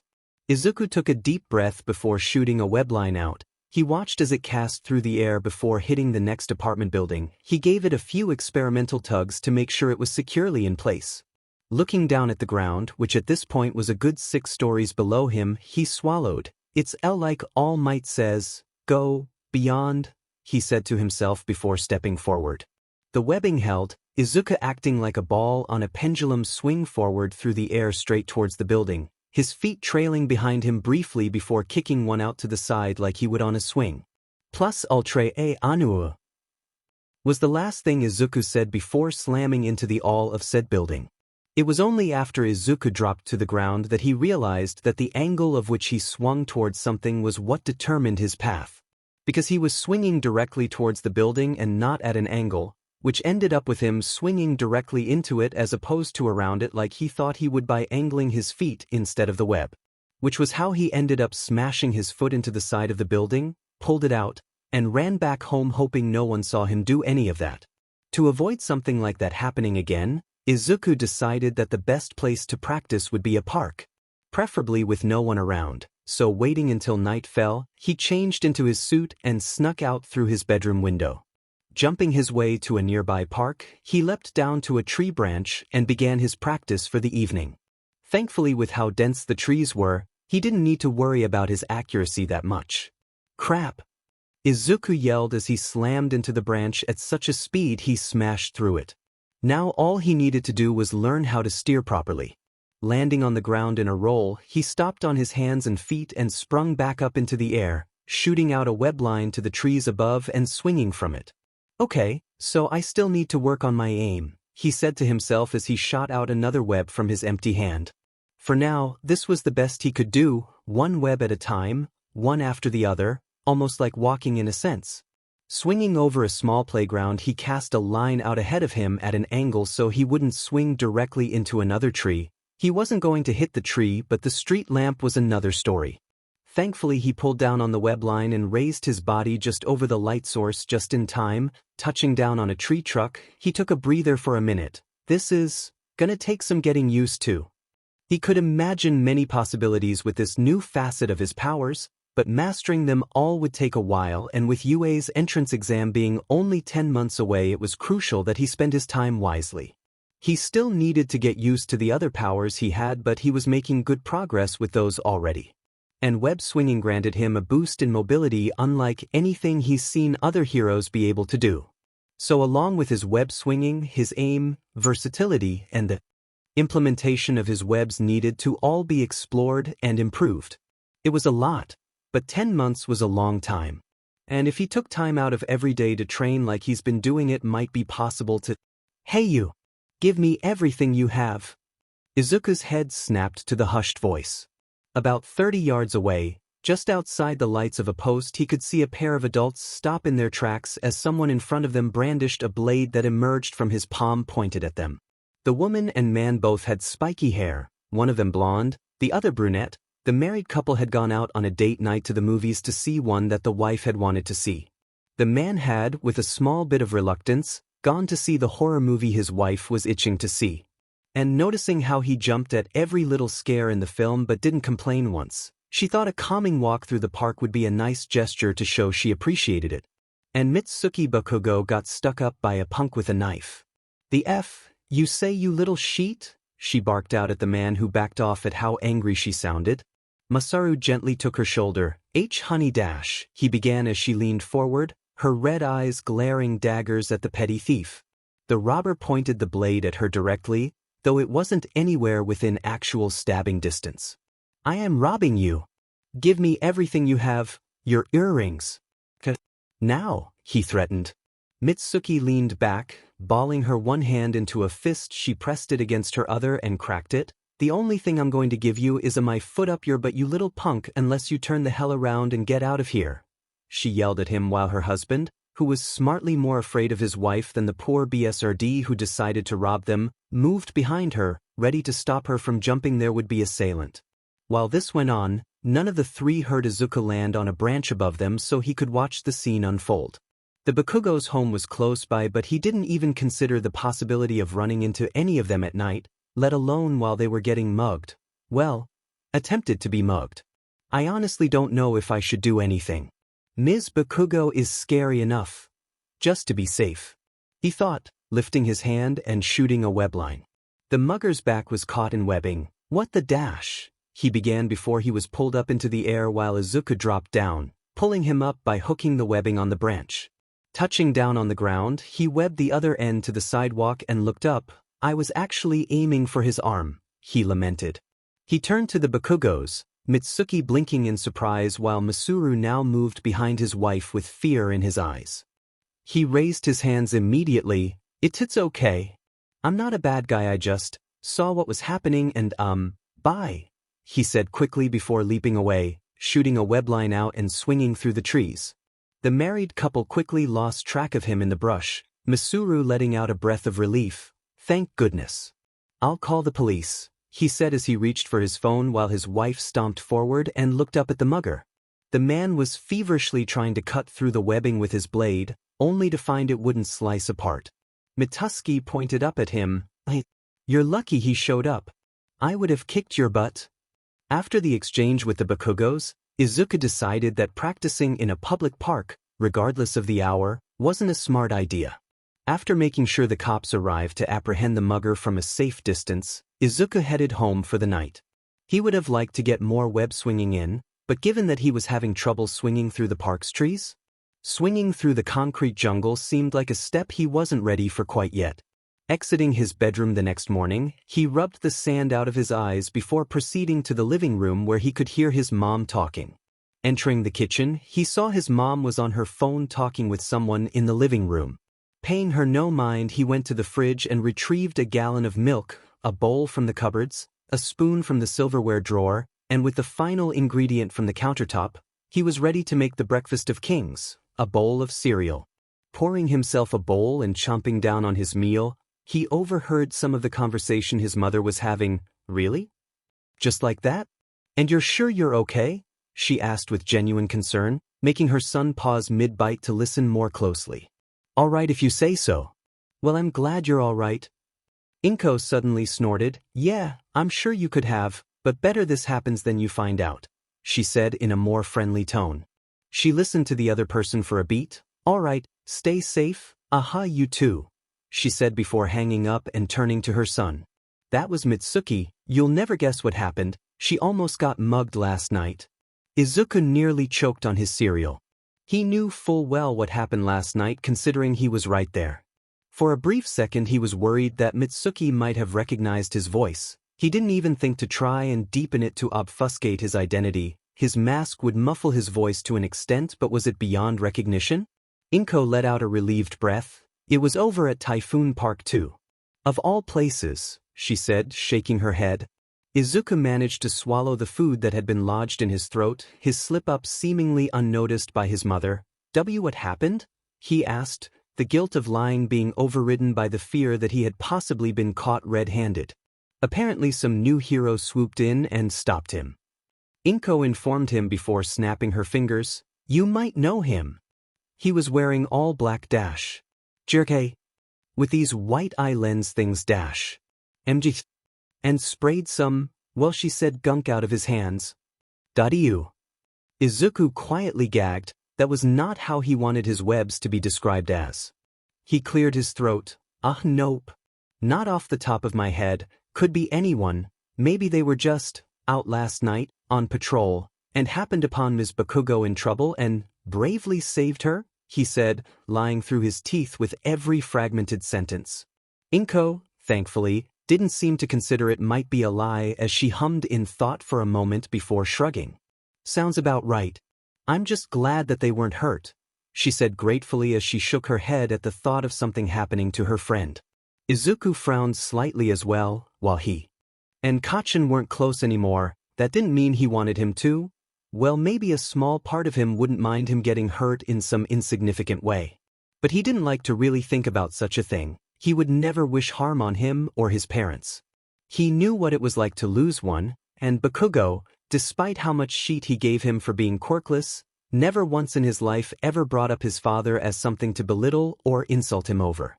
The spider-powered teen young man pursed his lips together. Mom, if I saw something happening like that, what would you want me to do? He asked. Inko blinked in surprise at the sudden question. However, she could connect the dots of him wanting to know how he should act if he ever saw something.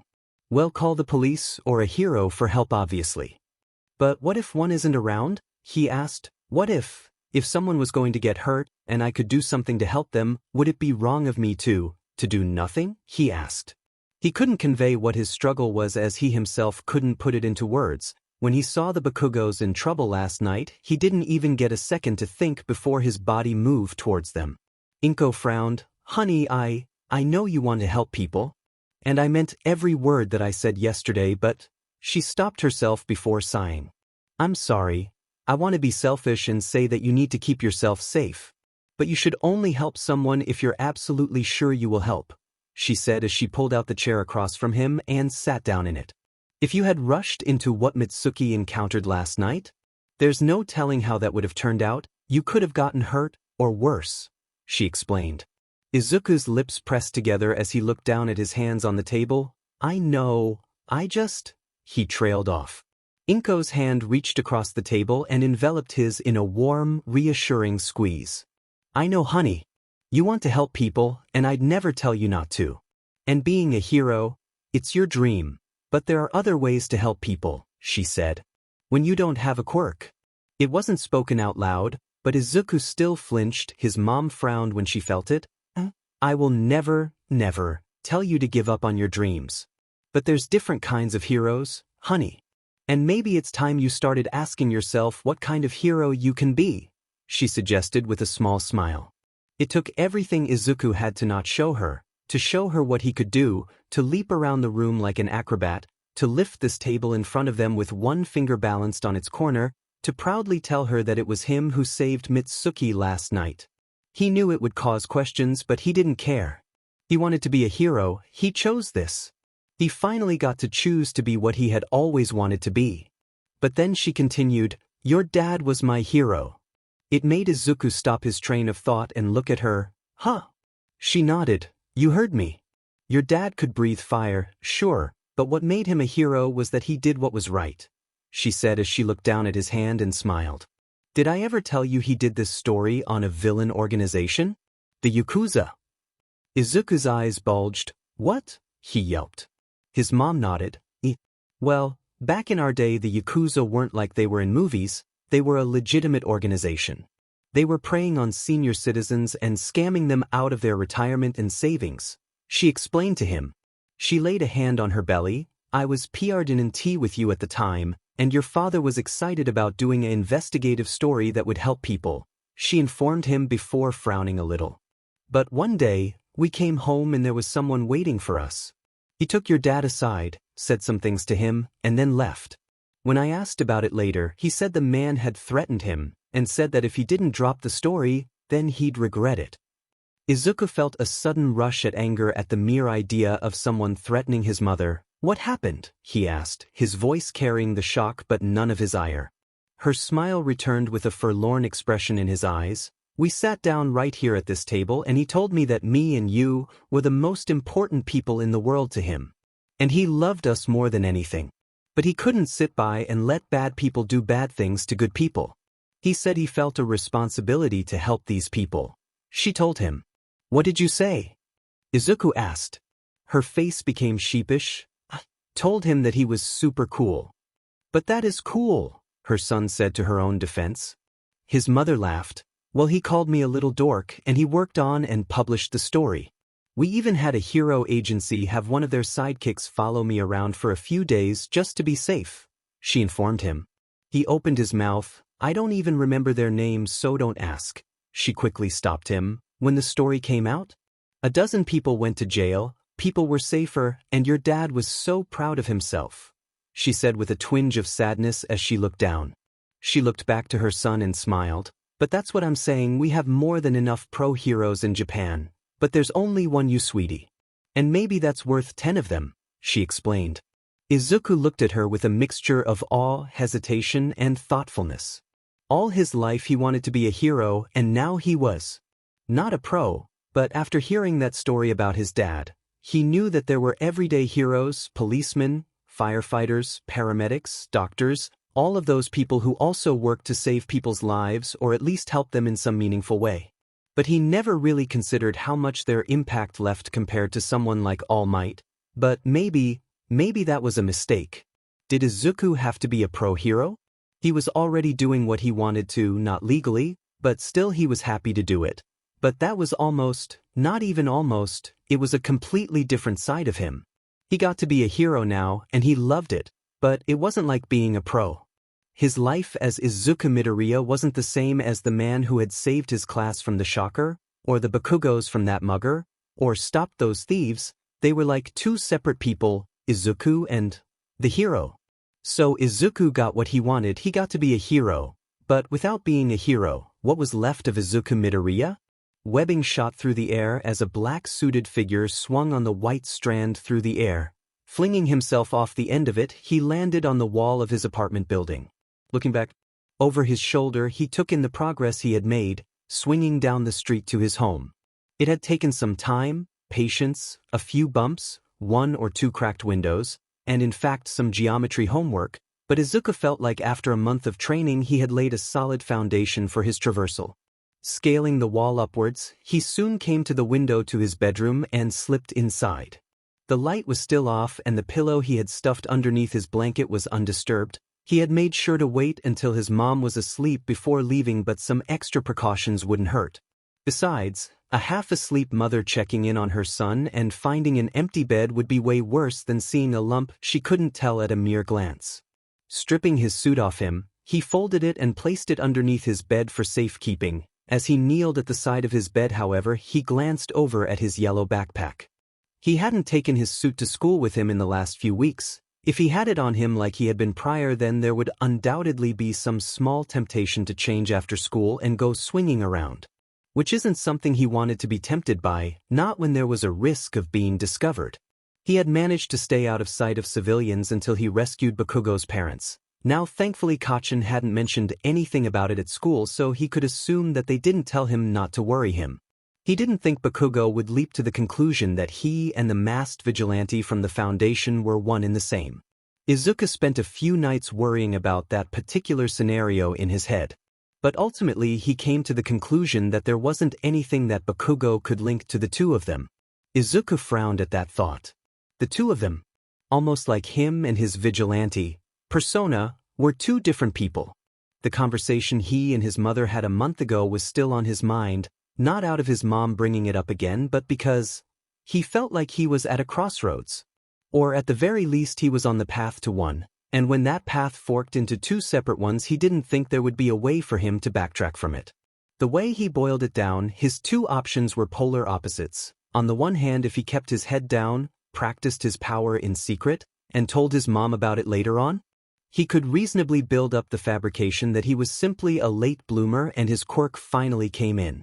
It would take some time, and some selective showing, for his classmates to not catch on, and the fact he had webs while his vigilante persona didn't added credibility to the lie. But that also meant that he would have to stand by and let people get hurt.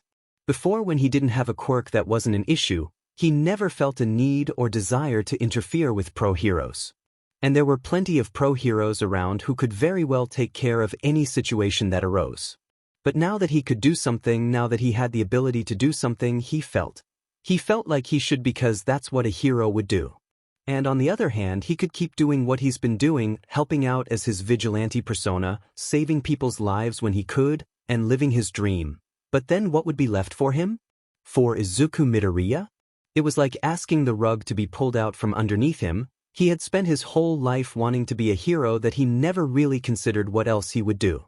There were other ways to help people, but it scared him, giving up what he wanted to pursue something new that he had no idea about. He took a deep breath and slid his costume into his backpack. If I can't be a hero, then what? I mean, there's people like support heroes, but I don't know how to do that. A lawyer maybe? I like studying and taking notes, but that's more related to heroes. He lamented. He had tried meeting with his school counselor about what to look for career-wise, but he wasn't exactly enthusiastic about Izuku's options.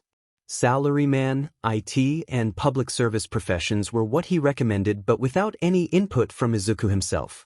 He was honestly mad about it. Here he was having an early life crisis, and he wasn't helping at all. Flopping on the bed in his briefs, Izuku let out a groan of frustration. Slipping his pillow behind his head and getting under his covers, he closed his eyes and drifted off into sleep for the evening. He didn't need to make a decision now, maybe soon, but for now he could try and get some idea of what else he could do. The next morning was the standard affair for Izuku for the most part. He got up, showered, had breakfast, and then left for school. Taking his usual route to high school, which wasn't too far away from where he lived, meant that he passed by the train station. However, when he saw a large crowd of people gathered at the end of the street and a large plume of dust was kicked up into the air, his leisurely walk made him break out into a run as a familiar excitement overtook him. "Oh, whoa, that's a big villain," he exclaimed when he saw the towering supervillain stand up on the tracks on the elevated platform. Standing a good 2 stories tall was a mostly humanoid-looking male with a shark-shaped head, wearing a large vest and jeans. Izuku watched a blue and brown hero flip through the air and land atop a train car. H's wooden helmet made him instantly recognizable to Izuku. Kamui Woods. He's a new and upcoming hero, Izuku said to himself excitedly. He had studied some of Kamui's parkour and movement skills online as reference for his own acrobatics. The way he even used his quirk was something Izuku looked at. The pro hero's ability to control may have sounded lackluster, but when used correctly, it was incredibly useful when it came to apprehending villains as well as traversal. "A running commentary, huh?" An amused voice beside him asked. Izuku jumped and turned to an older man who was smiling at him in bemusement. He was bald, but had horns shaped like stars on the top and sides of his head. "You sound like a bona fide fanboy, Sonny," he said enthusiastically. Izuku felt his cheeks flush with embarrassment at being caught fanning over the pro hero. However, the man's overall jovial demeanor offset his embarrassment somewhat. Izuku felt his spider sense buzz in the back of his head towards the train station. Looking up, he saw a section of the station's signal rail fall off. His body tensed before he noticed a hulking figure rushing towards the falling debris. The massive pro hero with arms of steel known as Death Arms raised his hands aloft and caught the mass of metal with a noticeable effort. Izuku let out a breath he was holding, a sense of relief filling him as the situation started to sink in.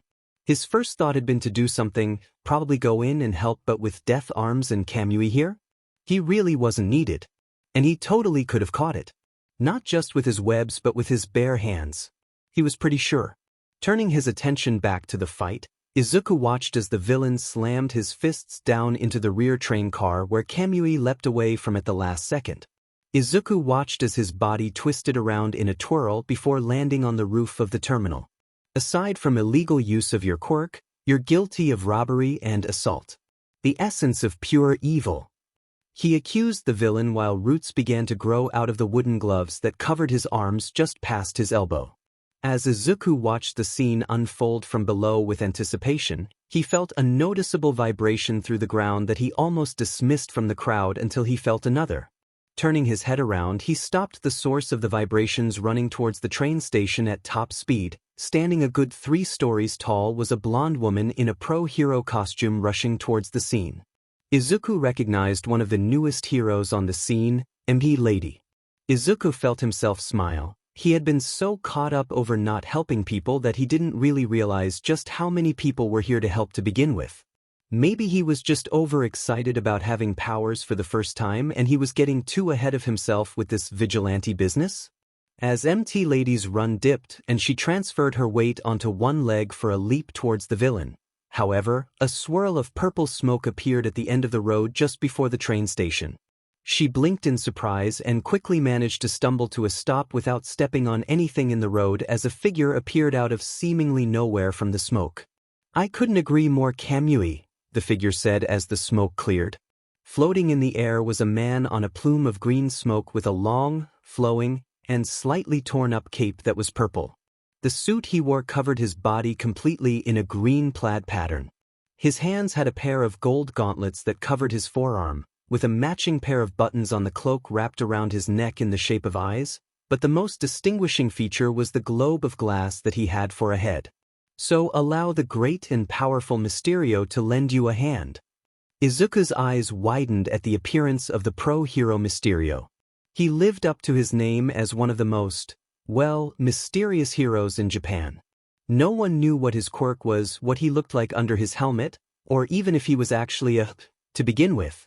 There's even multiple theories online about how he may in fact be multiple different people who take turns under the mask.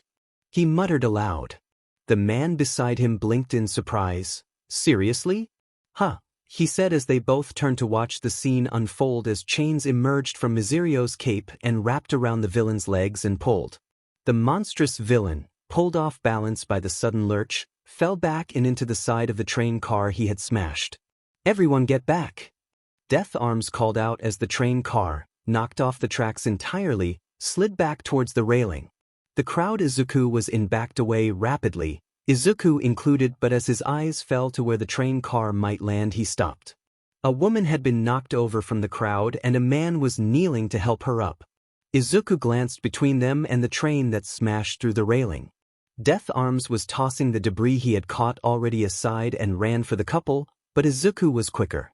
Raising his hands, he pressed his fingers to his palms and through the crowd, a twin pair of weblins shot out and stuck to their backs. Pulling the webbing back down past his hips, the couple were pulled back across the ground and out of the way of the train car, slamming its end into the ground.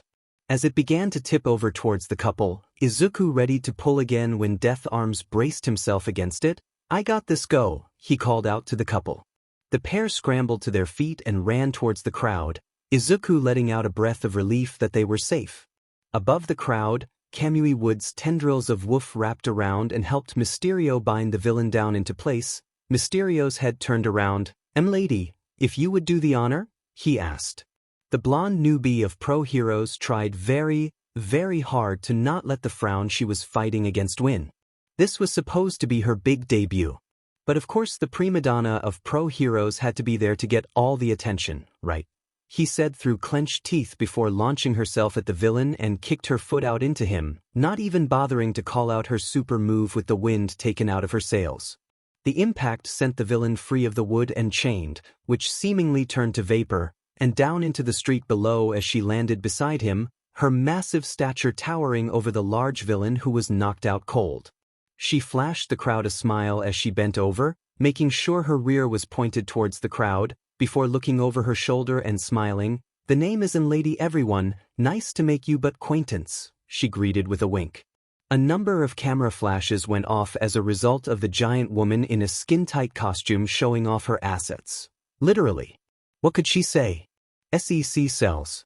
Izuku meanwhile watched in wonder as Mysterio lowered himself from the sky and was quickly swarmed by reporters. Yes, thank you all. You're too kind," the hero said as he greeted the crowd and press welcomingly. Part of Izuku wanted to go over and ask for an autograph, something he had done to other pro heroes he had run into before, but seeing how thick the crowd of people was around him, and the fact that he still needed to go to school, he knew better than to push his luck. As he turned to leave, however, a hand on his shoulder stopped him. "Hey Sonny, hold up." Izuku turned to see the man who he talked to earlier. I saw what you did back there with those folks." The teen's face dropped in a mixture of dumbfoundedness and horror. Of course he saw him, he was right next to him in the middle of a crowd. "I just want to tell ya, that was a good thing you did," he praised, taking Izuku aback. He had been in such a panic that he completely missed the kind smile the man had. "You were talking about heroes earlier, I take it you want to be one?" Izuku closed his mouth and nodded. The man beamed at him and gave him a thumbs up. "Then fanboy, I think you're well on your way," he said encouragingly. Izuku felt himself smile despite himself. "Right, thanks," he said with smile that didn't match the man's but was more for himself. As he turned and headed in the direction of school, which he was really thankful he didn't take the train to, he felt a sense of calm that he hadn't for a while. He had been so focused on his new abilities that he hadn't really seen other heroes in action recently. Maybe this is what he needed? Seeing that while he can help, there's people who's already helping and saving lives who are much more qualified than he is. Maybe his stint as a vigilante was just him being selfish. Maybe the first option, going to UA's hero course, wasn't as bad as he thought it would be? "Oh yeah, Midoriya, you want to get into the hero course too, right?" His homeroom teacher asked, unknowingly sentencing the young Midoriya to his untimely death. Homeroom had started out as it usually did, taking attendance, going over what was planned for the day, and then on to schoolwork. However, the teacher had announced that today they would be filling out career forums about what they want to do after graduation. However, he quickly assumed that everyone here would want to attend UA with no one even denying it, being met with cheers except for Izuku, who merely raised his hand in the spirit of being included. And then his teacher not only decided to throw him under the bus by singling him out, he also then stopped the bus, told the bus driver to back up over him, and then run him over again by doing it right in the middle of Bakugo, boasting about how superior he was to everyone else. Everyone turned to him and immediately laughed. Seriously? One asked in amusing disbelief. Be real, Midoriya, another said. The green-haired boy would usually cower in his seat, the biting remarks making him retreat inwards. But that was the old him, before he got powers, before he used his gift to save everyone here from the shocker. So instead of being fearful, he felt his irritation begin to rise. An explosion at his desk made him slide his seat back. Bakugo's hand lifted out of the smoke. Please. At least these extras have a quirk, Deku. You're just a quirkless loser. Izuku grit his teeth, feeling himself starting to lose what little control of the anger he felt building up. His brain tried thinking of the best course of action, and then the one he came to was actually kind of obvious. He reached down to his bag, stood up, and walked towards the door. The entire class stopped their jeers and watched as Izuku Midoriya went to leave the class. The teacher, who hadn't said much of anything, seemed to register what was happening. Midoriya bathroom, he quickly replied through gritted teeth.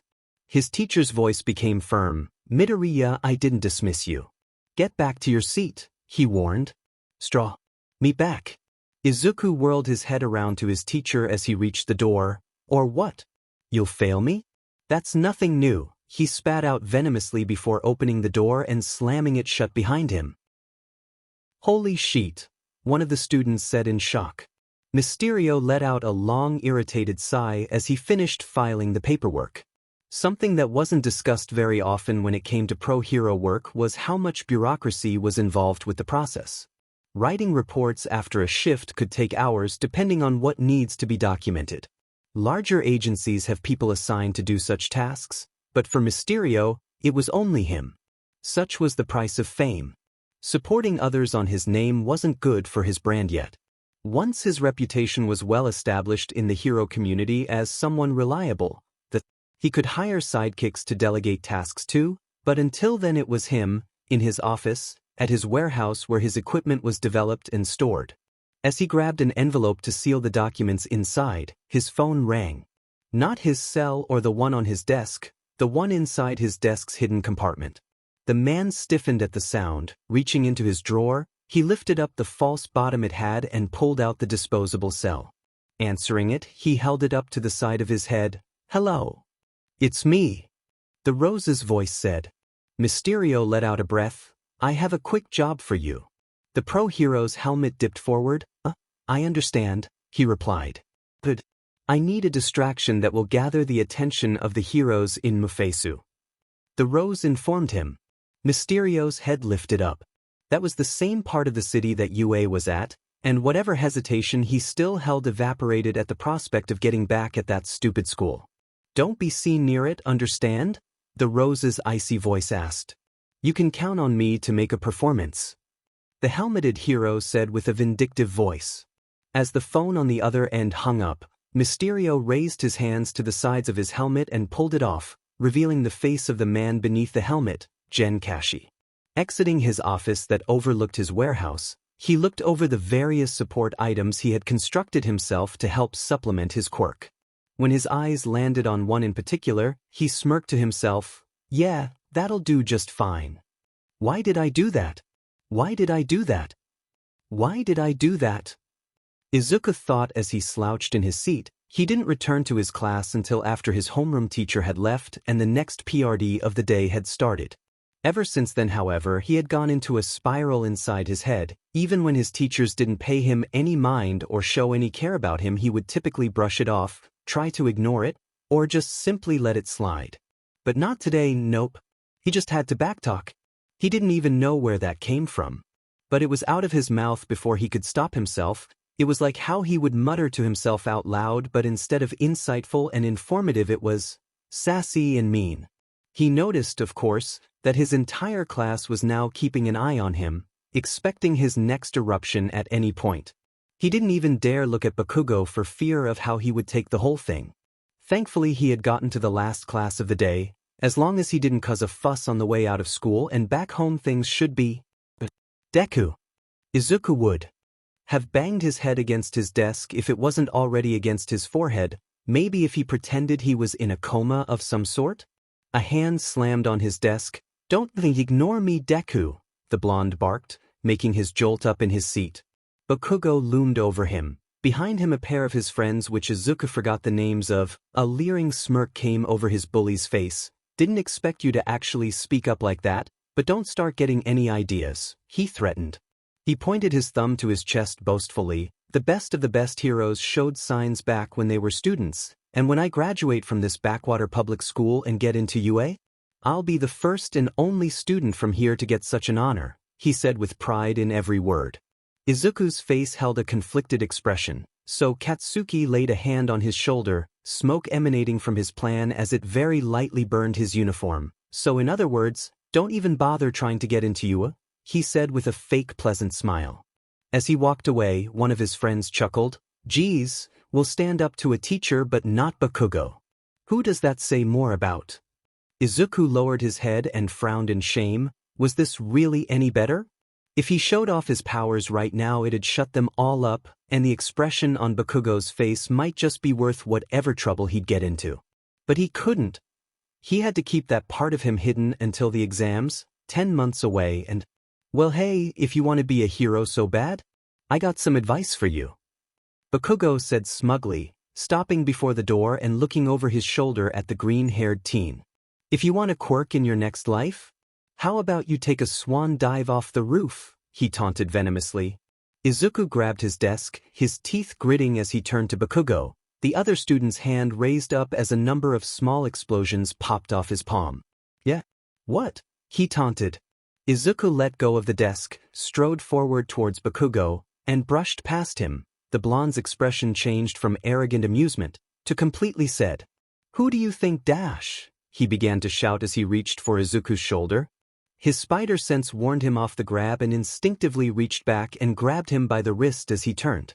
Izuku's green eyes bore a hole into Bakugo's red ones. It would be easy, too easy. He could snap Bakugo's wrist if he wanted to. It'd be as easy as snapping a pencil. And after what he just told him? Izuku couldn't think of any reason why he couldn't. But as the anger simmered, the glare he gave Bakugo softened into an expression of defeat. He couldn't, as much as he wanted to, because that wasn't who he was. His powers were a gift, and as much as laying into Bakugo might have been, it wasn't worth it. Letting go of Bakugo, he quickly strode away, the explosive user blinking in surprise at the sudden shift. Anger flooded the blonde. The stupid nerd. That look. He was pitying him. You motherfucking dash, he snarled out as he began to stomp after him. Hey Bakugo, forget about it.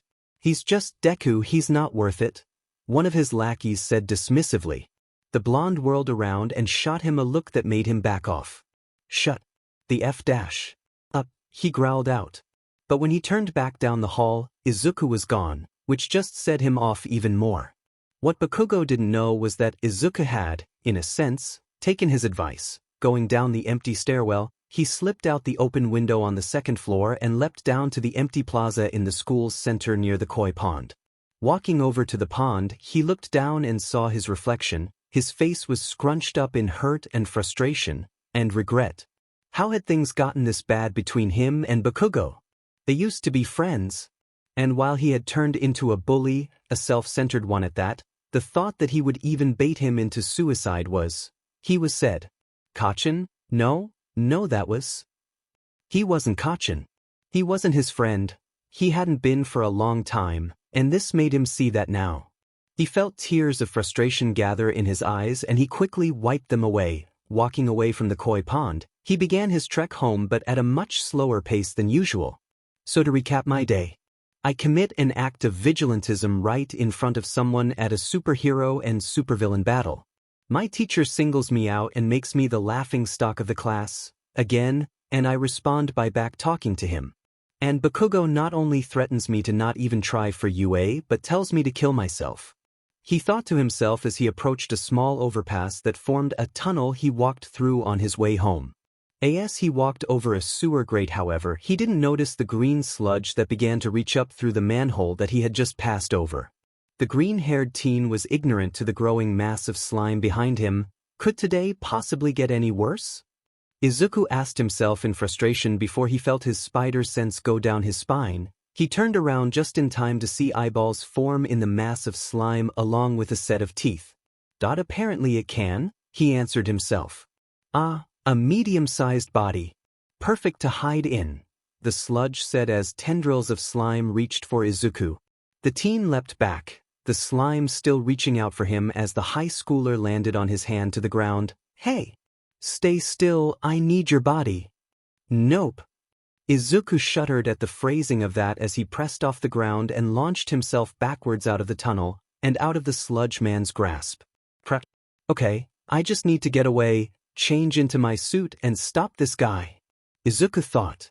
His eyes widened as the slime man's arm reached out for him while he lunged at him. Going off his instincts, he dove off to the side as the villain splashed into the spot that Izuku was seconds prior before reforming. It was odd fighting someone with multiple limbs. Izuku's spider sense warned him of each tendril as it tried to grab at him, making it easy for the green-haired teen to weave through the slime.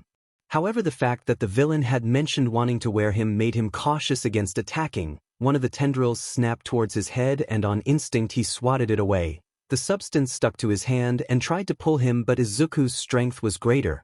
Oh ho! Looks like you're a little stronger than you look, the villain said with excitement as more tendrils reached for his legs.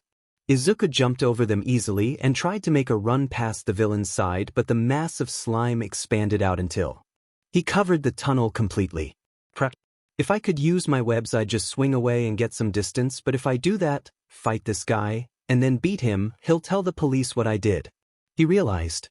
Okay, you little brat, I was gonna do this the easy way, but when I get a hold of you, it's not gonna be pleasant. Izuku rolled into a crouch, his head turning around in search of a way for him to slip away, but the side street that the tunnel led out to was narrow and didn't have any alleys that he could make a break for like he did when Bakugo chased him. The slime villain noticed it at the same time, his mouth forming a sinister grin. Nowhere to flip off to now, huh? He said, his entire body squishing together to prepare for a lunge. Suddenly the manhole that the villain creeped out from shot into the air. Do not fear, young man, a deep voice said as the villain turned his head to look at the new threat approaching. Izuku saw who it was, and his eyes widened when he saw a familiar silhouette stand up in the light of the tunnel's other side. The muscular frame, the twin strands of hair poking proudly over his head. For I am here. All Might, the #1 hero of Japan, and Izuku's personal hero, said with confidence and pride while his smile beamed bright as the sun. Izuku's brain, which had folded into a survival mode he had been developing, short-circuited. Oh no, not you! The slime villain exclaimed as he tried to get back. All Might's arm reeled back. Texas Dash, he began before throwing the fist forward. Smash!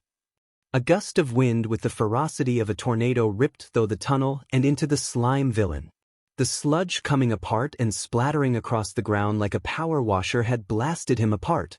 Izuku felt like a dog sticking its head out the car window from the way the shockwave made his face flap around. Thankfully, he hadn't been in the direct path of the shockwave and the villain's body, though not in one solid piece but now a dozen smaller pieces littered the ground. All Might? Izuku exclaimed in excitement as the pro-hero quickly exited the tunnel. Thank you, young man. I heard the struggle from the sewer and I was afraid I wouldn't get here in time to dash. He began before Izuku began bowing his head like some sort of machine. Holy whoa, kid. Thank you. It's a great honor to meet you, he said gratefully. A sudden thought crossed his mind. All Might was right here in front of him, and he had his bag with him. He had his notebook. He could get an autograph. And also maybe rub it in Katsuki's face tomorrow. Reaching over his shoulder for his bag, however, he blinked when he felt his bare shoulder. Looking back, he saw that during his acrobatics, his bag had slipped off his shoulder and was now currently on the ground, covered in some of the sludge villain. My My bag. All Might looked over and winced. Oh, sorry. After cleaning the sludge off and helping All Might deposit the villain into a pair of empty soda bottles that he procured from a nearby recycle bin, Izuku easily opened up his backpack and saw two white eyes staring back at him. His costume. Reaching in, he pushed it aside and pulled out his notebook. His spider notebook that he had been chronicling his journey in for the past few months. He looked at All Might, the pro-hero making sure the lids to the bottles were tightly sealed, the villain's muffled voice spouting something at him that made the symbol of peace and justice recoil in surprise at the language. If there was anyone who could help him, it was All Might. Now listen here. I may have misheard that, but if I didn't, that's no way to speak of anyone's mother. All Might reprimanded before stuffing the bottles containing the villain into his pants pocket. While it wasn't the most secure way to entrap a villain, the nearest police station was within jumping distance for him, so it would be an easy drop-off to the police for the villain. Now then dash. All me dash. The two stopped, Izuku in mortification for talking over All Might, and All Might in embarrassment for doing the same. I'm sorry. I had a question. Izuku began, looking up at the smiling hero, his eyes and part of his face shadowed out by the angles of his face. All Might's smile became more fond and nodded welcomingly. Is it wrong to do something good if it breaks the rules? He asked.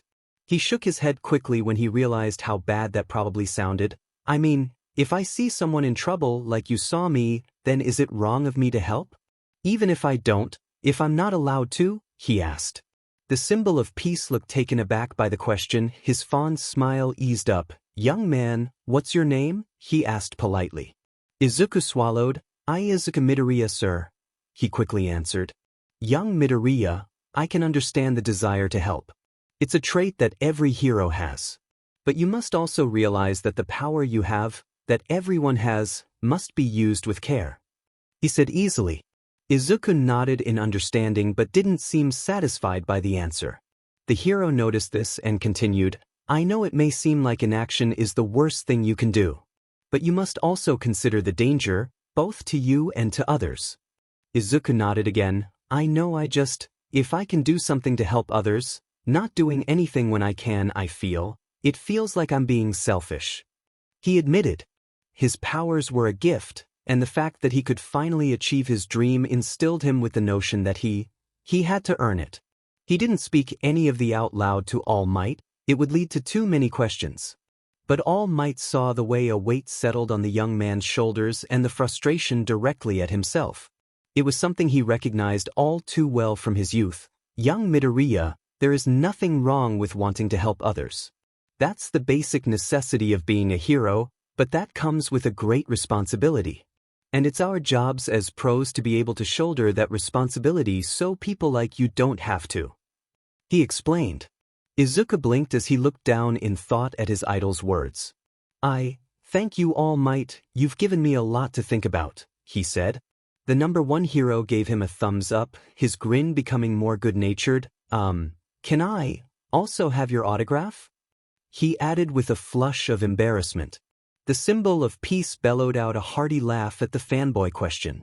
And after a quick signature in his notebook, All Might launched off into the air, thanking Izuku for his support as he disappeared. After the pro-hero left, Izuku was left to marinate on what he had told him. He was right, of course. Pro-heroes were the ones who could shoulder the responsibility. They had years of training and education in the specialized field and not to mention experience from real life to call on. It should be settled then, Izuku should simply follow his initial plan and simply stop his acts of vigilantism now to get into the hero course later when he could help those in need. It was a simple solution. So why didn't it sit well with him? Izuku didn't go straight home after the slide villain encounter. He found himself walking rather aimlessly through town, his mind squarely on All Might's advice to him. He had thought, or rather hoped, that he would know exactly what to tell him and thus he'd have an answer to his dilemma that would make him be able to have his cake and eat it too. But that wasn't how life went. He was at a crossroads. On the one hand, he saw that All Might's words were true and that pros are the ones to shoulder the responsibility that came with being a pro-hero. But then the question was, what was his responsibility? Before, when he was quirkless, he didn't have any, well, he did, but not in a meaningful way. And his dad had gifted him the power needed to actually make him, to actually give him. To make me matter, Izuku thought somberly. The admission of the deep-rooted insecurity among his chest ached slightly. He was given a gift, and what was the point of it if he didn't use it to help people? At that point, was it even a gift? Or just a waste? Izuku watched his red shoes carry him across the sidewalk, the world around him disappearing as he focused inward. His awareness of his surroundings causing him to instinctually move around people without needing to look up. He thought back to when he opened his bag earlier and saw the pair of white eyes from his suit staring back at him, a fitting metaphor for how he stuffed that part of himself away for the last few weeks. And the worst part was, that was the best part of himself. The part of him that could actually do something, the part of him that was brave, that wouldn't stand for Bakugo's taunts. And after so long of just having himself, of being Izuku Midoriya, having an escape from that seemed preferable to being himself. And yet when he put that mask on, he got to be what he always wanted to be. A hero. So which one did Izuku want to be? Himself? Or the mask? The green-haired teen stopped in the middle of the street, not because of the question he posed, but the scent wafting through the air. He looked up when he smelled smoke, and in the sky down he saw a great plume of it rising through the air a few blocks away. Izuku's legs then carried him towards it. As he got closer, the sounds of sirens and the stink of smoke grew closer and closer. Turning the corner, he felt the wave of heat flush down the road from the mountain of flame from the building that had been set ablaze. A crowd of people gathered to watch as a number of pro-heroes rushed onto the scene. Izuku's eyes widened when he saw the pro-heroes Cementos and Vlad King on the scene. Vlad King, whose quirk allowed him to control his own blood once it was outside his own body, was using his quirk to pull people down from the windows safely. While he did that, Cementos, a stone-bodied hero, used his quirk to form a structure around the building that mimicked its shape on a slightly larger scale and then braced the building with poles that extended into the building. He also saw the support hero Power Loader in his exosuit using a hose attachment to douse the fire at the first few floors where the fire started from. Izuku felt a sense of relief at the sight of the heroes. However, as the flames were doused and the civilians were rescued from the building, something strange began to happen. The fire from the windows suddenly receded inwards. The crowd and heroes alike, stupefied by the unexplained phenomenon, watched as the fire suddenly burst out in front of the building and formed a humanoid shape in front of the building. That must be the culprit. Vlad King exclaimed as he used his blood to form a long chain he threw at the form, only for the liquid to evaporate as soon as it came into contact with the humanoid. Suddenly, two bright lights on the head opened and turned to the hero before raising a hand and unleashing a torrent of flame at him. The blood hero formed a shield of his blood to guard against the fire, but the unrelenting flames were only cut off when Power Loader's mech doused the man with water. As the villain's attention shifted to the support hero, Vlad King fell to his knees, his skin pale from having to use so much of his blood to defend himself. He gritted his teeth. Stupid, he cursed himself as Cementos rushed to his side. Form a block around him. It'll cut off the oxygen and he'll burn it away. We can wait and let him sun out of air before lowering it, he informed. Right. Cementos said readily before pressing his hands to the ground, the concrete swirling like a tidal wave, when he felt his reach extend to the villain, for walls shot up around the villain before the roof closed in on him. The pro-hero looked over to the crowd and formed a large wall between them, and the rescue turned into a fight. The last thing they wanted were casualties due to their own surprise. Power Loader readied himself and nodded. Ready, Cementos, he called out. Cementos lowered the wall that faced the support hero. Given that the villain had been closed in there for over 10 seconds, plenty of time for the flames to burn all the oxygen out of the air in the sealed tomb, they expected the person to be unconscious from lack of air. Power Loader figured that CPR might be necessary to resuscitate them and had a kit on his mech's back storage unit. When the wall lowered, however, flames burst out once more and nearly engulfed the support hero if he hadn't raised the hose in his mech's arm to douse them. "Dimin! Close it!" he shouted before Cementos closed the wall. The support hero let out a breath. "I suppose our friend here is somehow made of fire completely. Having him sealed in there might be for the best until police arrive with a containment dash. He began before the ground shook. Power Loader and Cemento's eyes widened. The building. With the sudden attack, they had been too preoccupied by the attacker to stabilize it. Vlad King, who was slowly recovering from blood loss, looked up as he heard a cry. "Mommy, mommy, help!" A girl's voice shrieked from the upper floors. He felt a cruise build in his throat. He was too low on blood to run inside and rescue her. Cementos needed to stay out here and use his quirk to stabilize the building, so Power Loader would need to dam it, but he couldn't with his mech suit. Before he could call out to the support hero to ditch the suit, however, Vault King witnessed a strand of substance connect to the side of the building and a lone figure in all black swing beside it, kicking out to the side and out into the air before throwing another line back to the building and pulling himself through a window on the floor the cries were coming from. Izuku made sure to raise his arms to cover his head as he kicked through the cracked window of the building. The fire had died down, but due to them being on the upper floors, smoke was everywhere. Thankfully his mask acted as a slight fiddler. "Hello? I'm here to help. Where are you?" he called out, walking through the smoke. Suddenly his spider sense rang out as he took another step and backed away just in time for the floor in front of him to give way. "I'm here." "Where's my mommy?" the girl's voice asked as Izuku leapt over the hole in the floor and through a doorway. He was in a stairwell and the voice was closer. Looking down to the section of stairs between floors, his lenses widened when he saw a little girl and another adult pinned underneath the stairs. The adult woman wasn't moving, but the girl's coughs made it apparent she was still alive. Shooting a web to the ceiling, he swung down and landed on the wall next to the mother and daughter. The daughter looked up and Izuku felt a gasp in his throat. The side of her face had been burned. Not badly, but noticeably. When she saw him, she let out a gasp. He raised his hands. It's okay, I'm here to help," he assured her before gently pressing his weight down on the staircase. The entire structure ummed at the weight and he immediately let off. "1 second, he said, jumping off the wall with a web attached to it, so he rappelled down below the stairs. Once beneath it, he unleashed a large spray of webbing across the stairwell to support this section of the staircase before climbing back up, the structure not making another sound like it did before. Kneeling in front of the girl and her mother, he grabbed the section of the staircase, and with a careful heft, began lifting it up off her. Izuku tensed as he tried his hardest to move slow enough to not make any pieces of the debris he was holding fall apart, while also fast enough to get the two safely out of the way. Once he was holding the staircase up, he tossed it down the stairwell. The crashing sound below made him wince, but he was more focused on the mother. "Mommy!" the girl cried out upon seeing her mother. Crawling over to her, she shook her by the shoulder, making the woman Izuku let out a breath of relief. There was a nasty gash on the woman's head, but aside from that he didn't see any physical damage. "Mommy, get up! Please get up!" the girl cried. Izuku swallowed the shock that was bubbling up and gently laid a hand on the girl's shoulder. It's okay. I'm going to get both of you out of here," he said, taking her by the shoulders. "All right, wrap your arms around my neck like you're giving me a big hug, okay?" he asked. She shakily nodded. Izuku lifted her up and she did as she asked.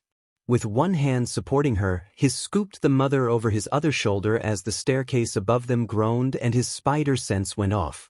He leapt across the stairwell as the section of the staircase fell, smashing into the spot the mother and child were, but Izuku didn't waste any time. Running through the smoke, he saw the light of a window. "Hang on tight," he said. Seeing a chair, he shot a web at it and chucked it towards the window to break it. As the chair went through the glass, he pulled it back behind him as Izuku leapt out through the air. Landing atop the wall that Cementos had erected, he looked down to see the growing crowd of people looking at him in shock and awe. He was really glad this mask covered his face because he was sure it was bright red right now.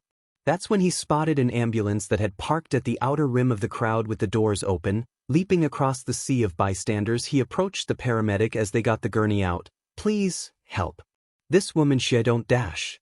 "It's okay, we got it," the EMTs assured, one of them rotating the gurney while the other gently took the girl from his shoulders.